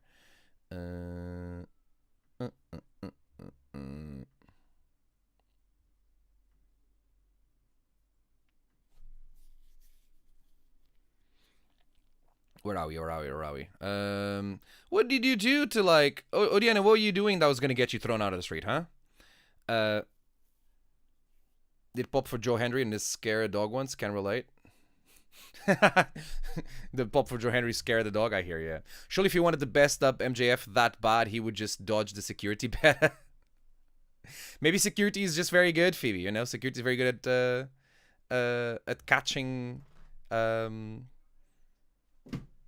At catching Mark Briscoe, or he just wants to be respectful, right? Or like you realize I can take on Mambo TK, but I can't take on these big guys, right? Nothing happened. It was all good. We don't like it when the referee changes their mind. That's fair, but like there's nothing wrong with the referee changing their mind, right? He has the. I don't think that. I advocate for the idea that the referee's decision is final, regardless of what that decision is. We can then litigate on what the decision is, and then a rematch can happen, or like stipulations can be added to any rematch to prevent a bad decision from the referee. I respect that, but in the way I see it, the referee's decision, like only one person should have power of authority, and whatever that authority is needs to be final, even if it's wrong. And it's okay for the referees to change their mind. They should feel like they have the power to do that. I think that a referee's decision that is wrong, but can be justified in the circumstances of why the referee took that decision, should not be grounds to presume the incompetence of a referee against a referee whose decision is wrong because he personally doesn't understand his role. You know what I mean? I like it when he means Hangman doesn't lose and we don't have to ride. Well, Wrestle Trash, I think that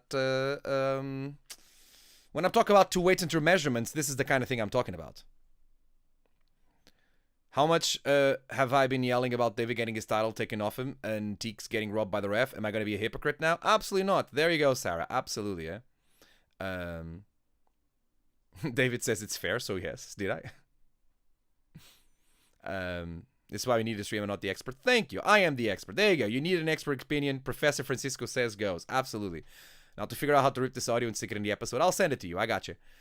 Is always Francis correct? Oh my god, Francis correct is great. Oh, I'm stealing that. I'm stealing that, Paul. I'll find a way to steal that. I'm glad less people get pinned on the nut shot these days. Hey, listen, he can suck. All right. Like it can be bamboozling enough to get you to not be able to kick out of like for your opponent to be able to lock you in a proper pin, you know. This has saved us a debate on the pod. There we go. You're welcome. We're not in the building when I lost my mind over a second session machine spot. We're in fact in my hotel room and promising ourselves to be quiet after like 9 p.m. Oh, but someone was not quiet. I see. You didn't go to the show? You were not at the show itself?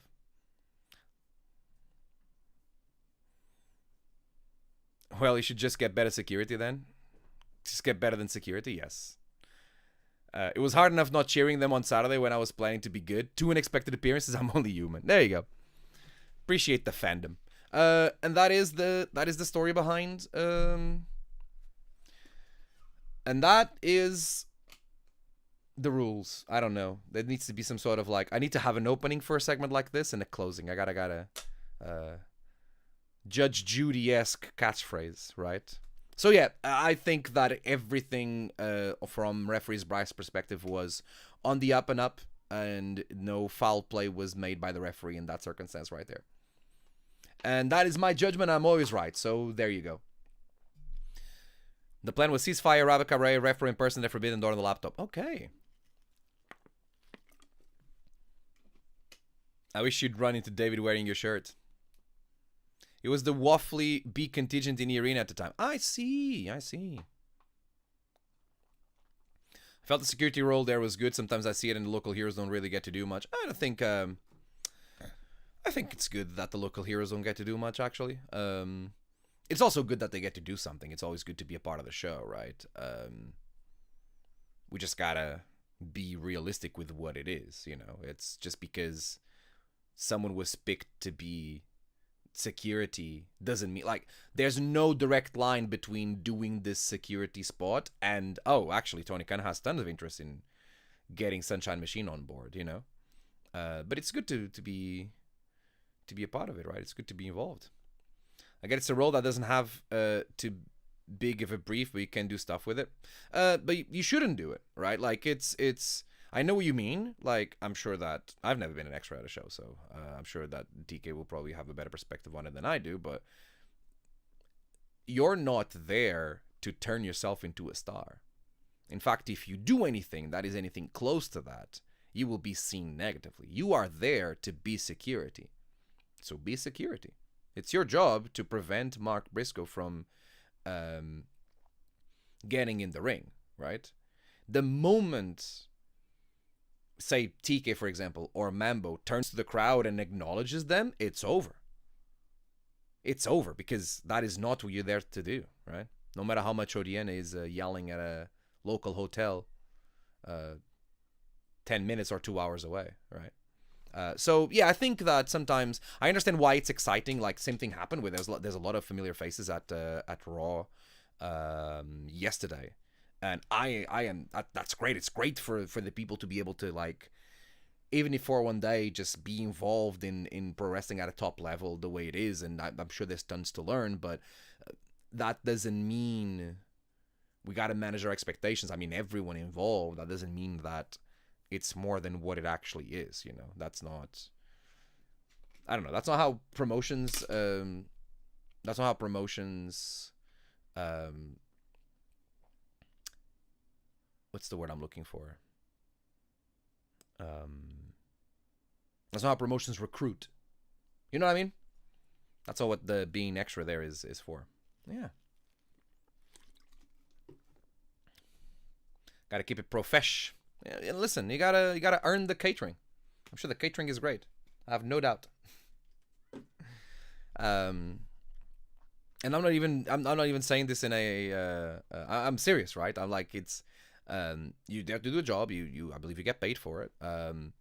And you spend a day with like the high level professionals. You're able to maybe make some connections. I'm sure it's like seeing friends, right? There's so many people that in that AEW locker room that I've shared the locker room with, and a bigger number than I would expect would recognize me, right? But yeah, you gotta.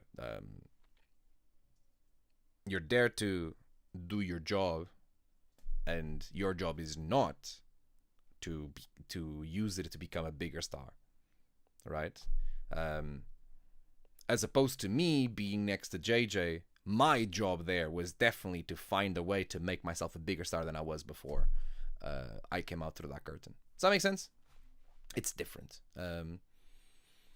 Yeah. There. There.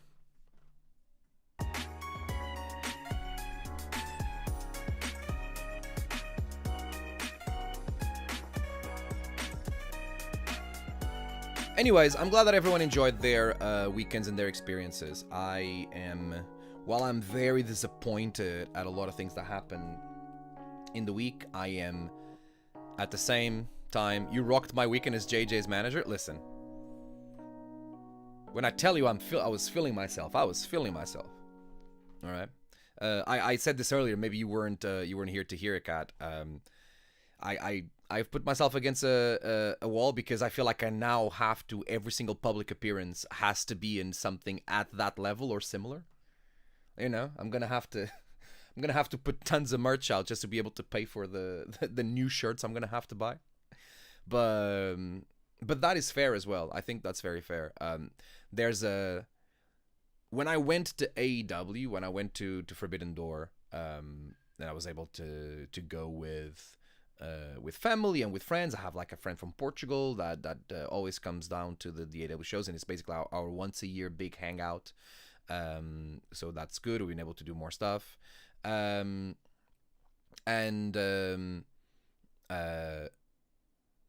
So we were able. I was basically like, okay, I'm a fan today. I wasn't expecting to be. Screw it. I'm David Francisco. I can say shit like this. I wasn't expecting to be recognized as many times as I was, even though I am used to being recognized. I wasn't expecting to be recognized as many times as I was, which also is to me another indication of like saying something over the work that's been done. You know what I mean? But when I went to AEW, the point I'm trying to make here is when I went to AEW, I was wearing a t-shirt and shorts, and I was just dressed as a professional wrestling fan. But when I was going to manage JJ, there was a period there where I almost went on shorts and a Sons of Southampton t-shirt, and I was like, no, can't be. I'm on this side of the barricade. He needs to be bigger. And it was. And now it's going to have to be bigger every time. I feel like people are going to be disappointed if they don't get to take the picture with me wearing the sunglasses. Which, by the way, Phoebe, is my preferred. Sunglasses on is definitely better than sunglasses off.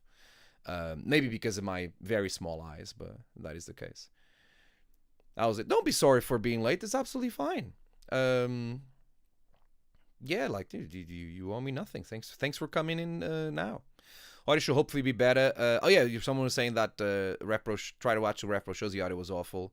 We'll try again because I know there's cool spots in it. Yeah, like the versions that come out should probably be corrected versions. I believe Night 1 is already out. I don't know if it's the version that's corrected or not, but I'm expecting the audio to be corrected in the non-live stream versions that are going to come out for everyone to see. Audio should hopefully be better in the high def on demand. Sometimes they rebalance it. Yeah, they that's definitely something that I'm not the one doing it, so I can't guarantee it, but I would expect that to happen. Forbidden Door was one big game of Where's Wally for us, and it was very fun. I thought so, but I posted both in case. I appreciate it. Thank you. Thanks for giving me the choice, because that meant that I could see both and choose. Yeah, a lot of familiar faces. I was able to hang out a little bit with Sapphire Reed and Anita Vaughn as well with Hyperactive. I saw a lot of people. Yeah, we had hotel room TV issues for night 2, so we got to catch up. Yeah, like hopefully we'll be out soon. I was going to show you now, but apparently it's not out. Is it out now? Is it out already? What are the odds that Mr. Quildwin is doing this right now as we speak? I actually think it's going to be tomorrow and not today, knowing the RevPro routines. But yeah, is this the live stream version? No, this is not the live stream version. Yeah. So, sorry, Night 1, Global Wars, Night 1 of the anniversary. Oh shit! Here it is. Oh, I can show you my stuff. Why is this not on the main thing?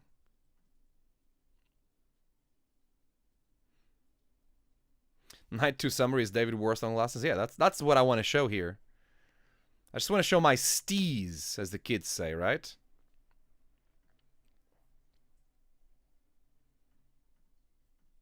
This is still the stream version, though.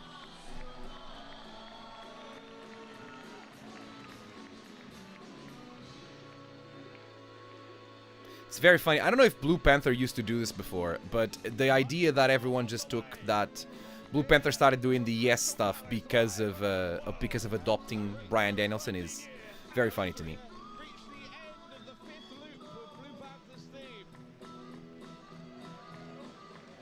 Oh, here's Fran.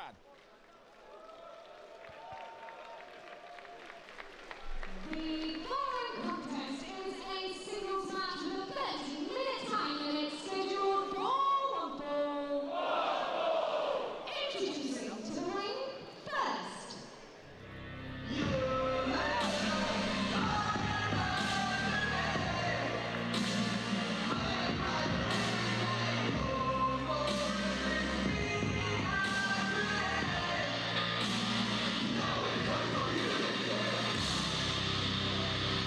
Blue Panther themes is great. It was so funny to see people that only know British culture to not realize the theme. He is the heart and soul of Revolution Pro Wrestling, but his attention has been somewhat divided. And be like, what is this? This is like child's music or something. I'm like, no, it's Mexican traditional music. You know, he's Blue Panther, a legend in Mexican wrestling. What did you expect? It's great. It's fantastic.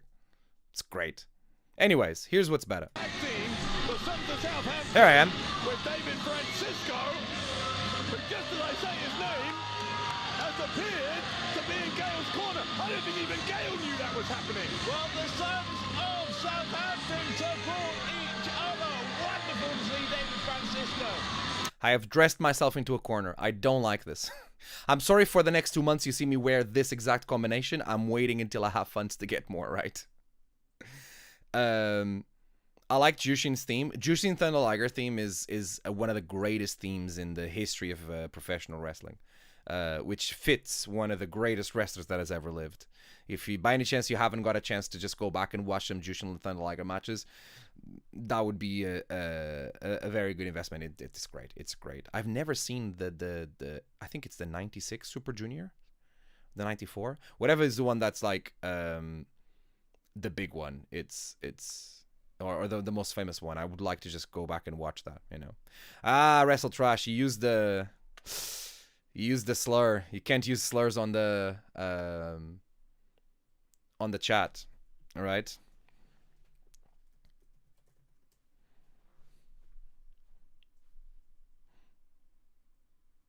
I'll allow it this time. There it is.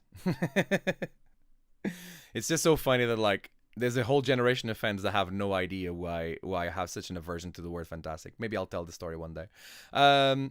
Anyways, where was I? No, that's fine. You didn't know. It's an inside joke. Don't worry about it. Just funny that I blocked it. Why is he wearing sunglasses indoors? Because I can, Dave Bradshaw. Shut the fuck up. Because unlike you, I can rock sunglasses indoors. And everyone's loving it, even though the camera's doing their best to avoid me. I mean, it's not about me, right? It's not about me. And it wouldn't be like me to make it about me, would it? Wild Sons Southampton shirt spotted right there. I'm pointing like you guys are seeing. I remember this couple. This couple was very nice, and the lady really wanted a Sons Southampton shirt, so we were able to give her one. David, I actually met a Portuguese wrestling trainee over the past weekend. Without any hesitation, he mentioned the slur. Yeah, like Portugal will know that more than everything else. Who did you meet? Who did you meet, Moose? I remember being called out for that the first time. I was so confused. Only cool guys can wear sunglasses indoors. Exactly. It's not the fact that I wear sunglasses indoors that makes me cool. It's the fact that I'm cool that makes me able to rock the sunglasses indoors. Correct.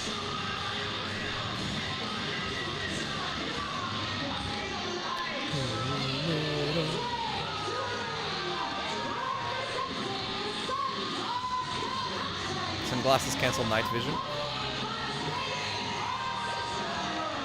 I think I should wear sunglasses more, you know. I'm not a sunglasses guy. As in, like, I won't wear sunglasses, like, just out and about. But in wrestling, it's different, right? Like, it's that kind of stuff is important, right? Appearances is a big deal.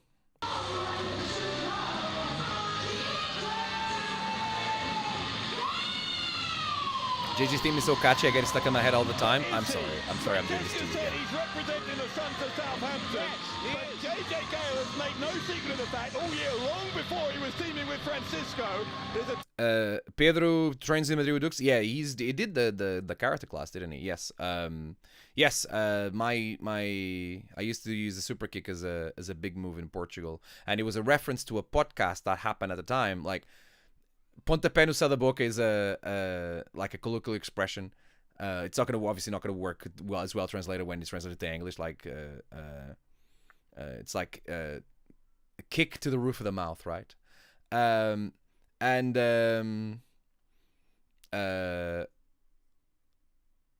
it's just a whole different generation, a whole different person, right? I was saying something. I forgot what I was saying. What was I saying? I was saying something.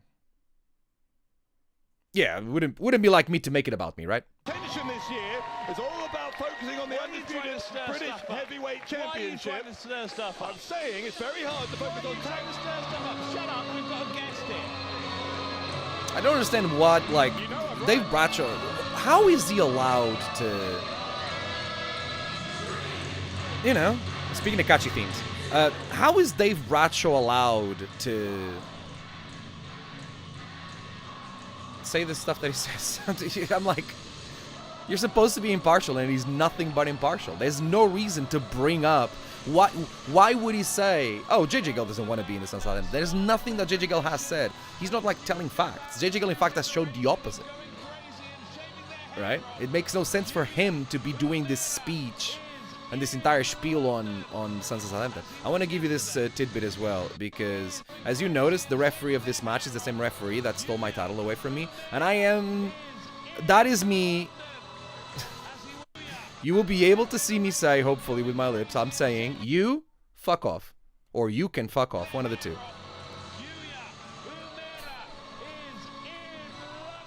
Because, fuck the Scottish ref.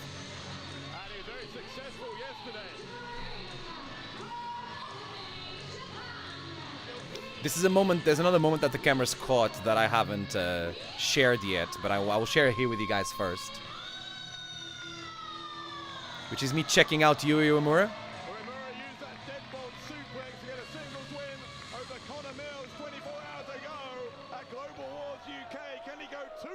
Never forget what the Scottish ref took from us. Exactly, Emma. How you doing? Welcome to the stream. Someone behind me shouted, fuck the Scottish ref on Saturday too. Good! He just needs some more training. I don't want him to be fired. I just want him to get more training. Also, you're not going to watch the entire match here. And Equilin will kill me. But let's watch the end moments of it, shall we? A big wheel kick from JJ Gallet. The lens. Keep him looking at him for each of that. Pretty good position at this point in the match. Let's go from here. Question is though, what strategy will he employ to try and take? You enjoyed watching you try and initiate a sing along to JJ's theme? Yeah. Opening here, possibly Gale.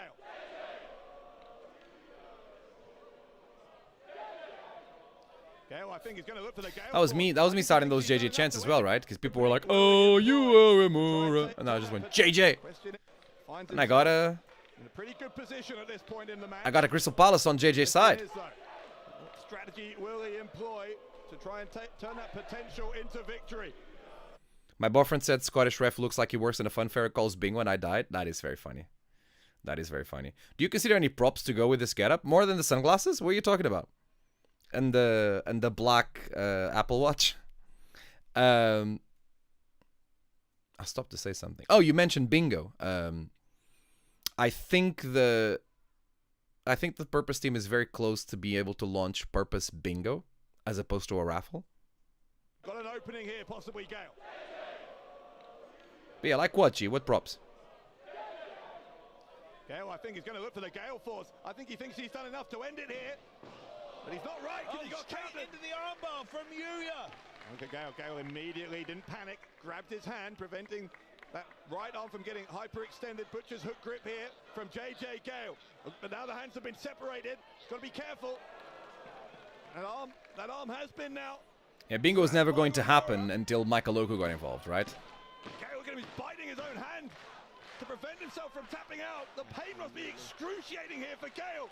And JJ trying to force his hand into a position where his elbow won't be... I believe they're trying to figure out if it's technically possible to be able to get Bingo going, but we'll probably get there. Corrupt GMs, thank you! Thank you, Moose. Appreciate it, exactly. Otherwise, that would have been a tap out, I think. I mean, something for the hands, generally asking because I like your insights. No, I believe you, G. No, absolutely. Please do ask. I'm not a rings guy. This is my wedding bracelet right there. That I don't use. I like to have my hands free. Look for the suplex once more. There's the elbows to the back of the neck. Into the pin goes Yuya. A kick out from Gale. Just do match predictions for Bingo, but that's not... everyone's gonna get a prize. No, I believe that would be... It won't be one of those like bingos of like, oh, this stuff is happening, right? Like predictions of stuff that's gonna happen. I think will be a variation of numbers, right? Wrestlers, maybe, something like that. Everyone has like a card with wrestlers' faces on it and you tick them out. Something like that. Another close one for Gale. I'm waiting for the day Michael puts you one-on-one against The Undertaker. I might win, you know? I want to see like the last bits of the match, but if we're watching a little bit more than that, that's fine. No one tell Andy, yeah? Yuya hit the arm, and now Yuya, the deadbolt suplex, and he gets the win. The same way he got it against Connor Mills yesterday. I would pay heinous amounts of money for Bingo. Talk like you have a job.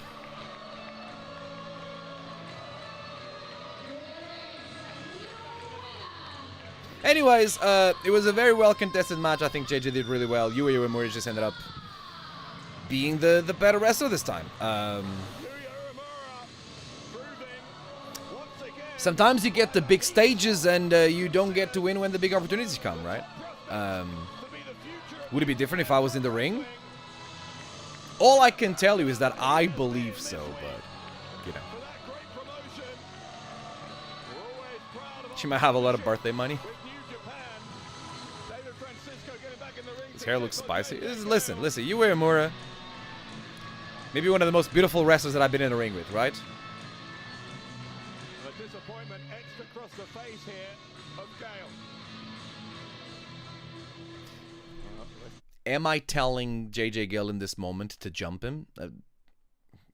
Maybe. I do believe if JJ Gill jumps Yu Uemura at this stage, that he would probably make wonder for his career because he would be able to get a buzz and name on himself. And I would definitely join him. Don't get me wrong. I wouldn't leave my boy like that. Jump Gale. but he didn't. I don't think he's the kind of person to do that, you know. He should have, though.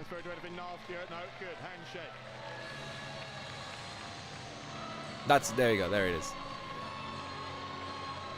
Jump him, and he didn't. Shame.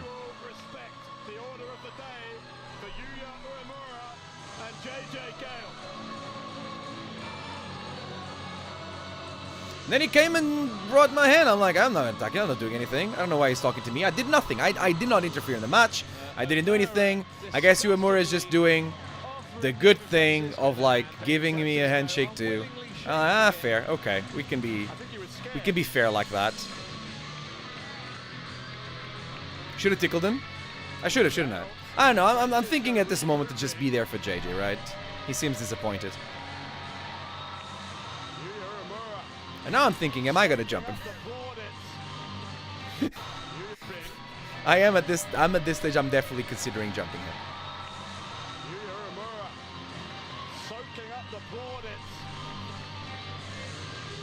If you tickled you would have made JJ giggle, maybe. And this weekend has been such a celebration of wrestling all around the world. Uemura has been right at the center of it.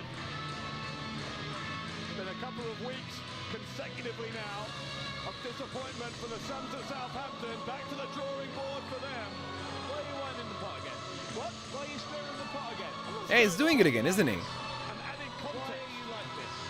You're not adding context, you're adding your opinion. These are two different things. You're saying stuff that there's no there's no basis on the things you're saying. It's ridiculous. 13-year anniversary, night 2.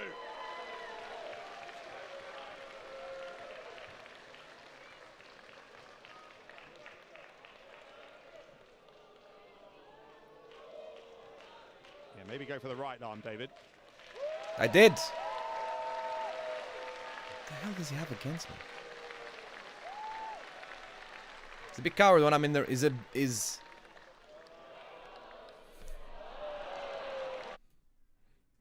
I like how there's some reactions here. Some people. I don't know why they're doing that.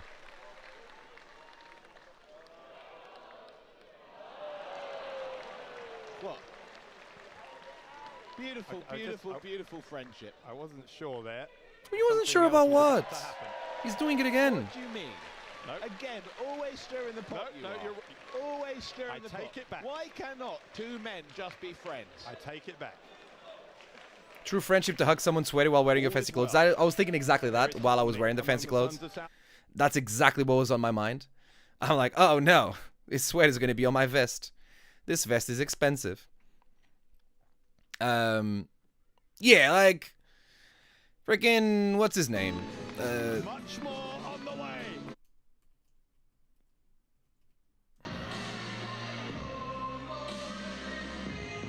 Dave Bradshaw just like trying to steer the pot for no reason. I don't know why. I've spent months and months. I mean, all I care is the fact that JJ trusts me. If other people are not going to trust me because they think it's the cool hip thing to say, like when you're on Twitter and you put an opinion out just because you think it's the opinion that's going to give you the most likes and retweets, even though it may not be an opinion that you actually agree with. He's just saying the things that he thinks are going to be the popular things to say, right?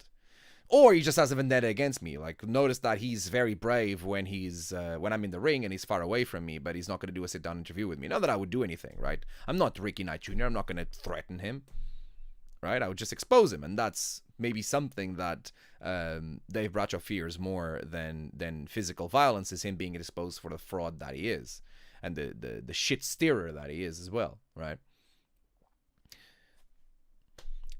I wanted to show my support for the Sons of Southampton, my support for my partner in JJ Gale, and continue to show him that I'm there for him, the same way that I'm sure that he would be there for me. There will be chances, I'm sure, where JJ Gale is going to be the one who's going to be there for me, and hopefully when Dave Bradshaw sees that, he's not going to be acting like somehow it's a problem that we're there for each other. We'll see what happens.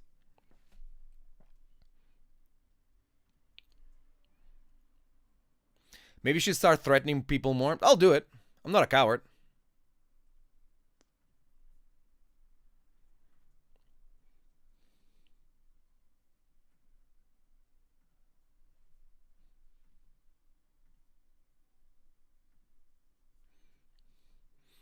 Spend ages trying to get JJ to team with you, and Dave thinks you ruin after a few weeks. I mean, yeah.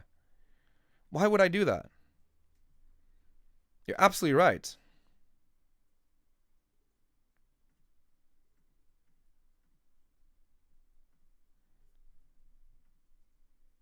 What's happening here? You don't have the music? There you go.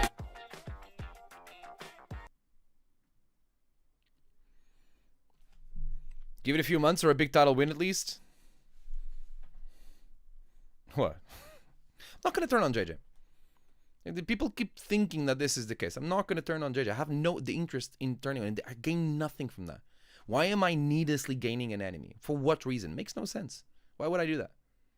I'm not going to turn on him. Come on. Be sensible, gang. Come on.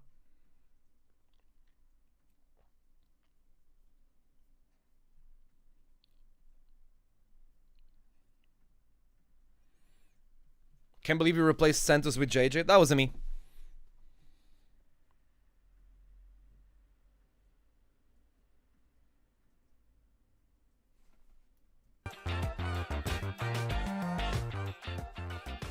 Alpha sup? He wouldn't turn on JJ, just ditch him? I mean, yeah, like if he doesn't want to, or if there's other opportunities that I need to focus on, right, then sure, right? I wouldn't be turning on JJ. That's silly. That's unnecessary.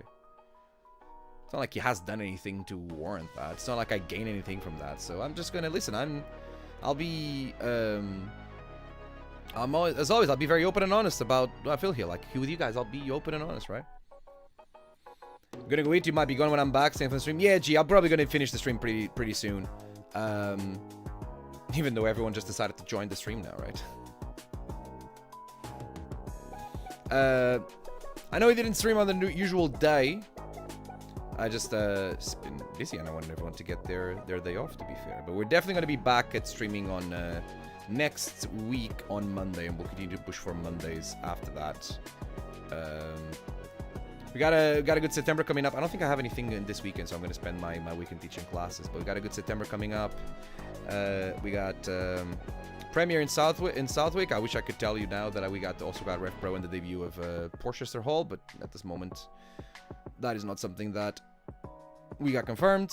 Purpose on the 12th. Those tickets are selling. If you want to come down, you better get it. That's Purpose on Friday on the 12th, and then Falconwood on Saturday for Random Bangers.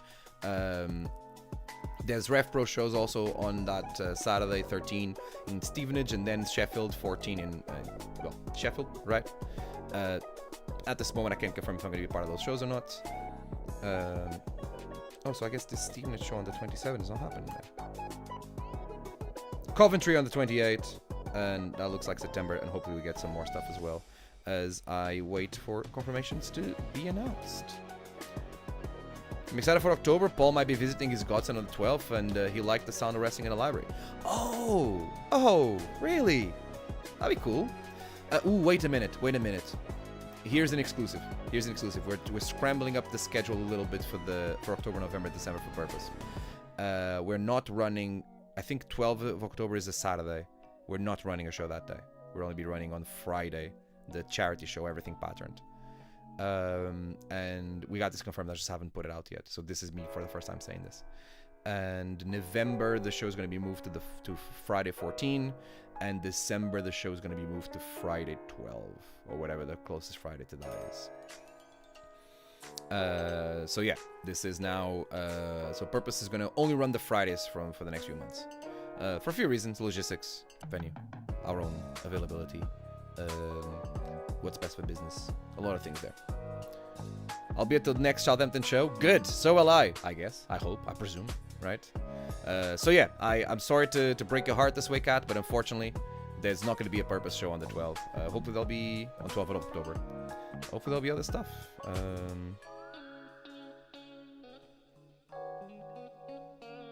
Oh, there was never a show on 12th of October in the first place. 12th of October is... it was going to be 11th of October. The show we're going to run is going to be on Friday 10. Yeah. There's always Sheffield, yes. We just have to make sure that I am to be there. I'm hoping that after the last Sheffield show that the powers that be recognize that the demand is there. But hey, all I can do is be better. Am I right? That's all I can do. Gang, oh, hello, Eve. Como é que é? I'm just about to finish the stream. It's 8 o'clock now. Maybe you should go in September instead. Yeah, maybe. Well, Sunshine Machine versus Hyperactive, right? Dave Francisco Connor Mills announced today. Last stream for me is a while, and I'm back to work next week. Well, Ishi, it was a pleasure having you around. I'll go back to Mondays, and hey, you either can either watch the replay, or I'm now posting clips of the streams on the YouTube channel as well. So I'm hoping the content machine can keep on going, and you guys can get served with news and updates from the world of David Francisco, right? As I realize, because this is basically me talking to this microphone for 3 hours now. I'm not even doing anything. I'm just talking about myself. And for some reason, you guys want to come here and do it. So thanks. Appreciate it.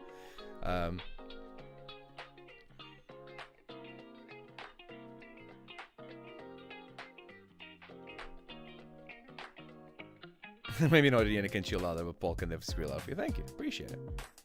Nah, as always, appreciate the support, everybody. We'll keep on going. I'm looking forward to having a nice end of the year as we look ahead to 2024. Continue following me, and if you don't yet, on whatever your favorite platform is. And I'll continue to show up as we move up, and yeah, I'll see you there, and I'll let you know all my feelings and thoughts, and we can interact, which is fun. And I'll hope to see you all in a wrestling show soon. If not, stream next Monday, as we continue to do regularly on Mondays until we don't. Yeah. If you have any other segments that you'd like me to give you for me to be a rules lawyer, right? So for me to be on Ref Watch, then you can send them over. You can use the Discord to put the reaction. I can watch them live. Yep. Gang, thank you so much. Appreciate you being there on that side. I'll see you all next week. Before maybe? Nah, I got a lot of work. I'll see. If I do a stream before, I'll let you know. But if not, I'll see you all next week. Bye.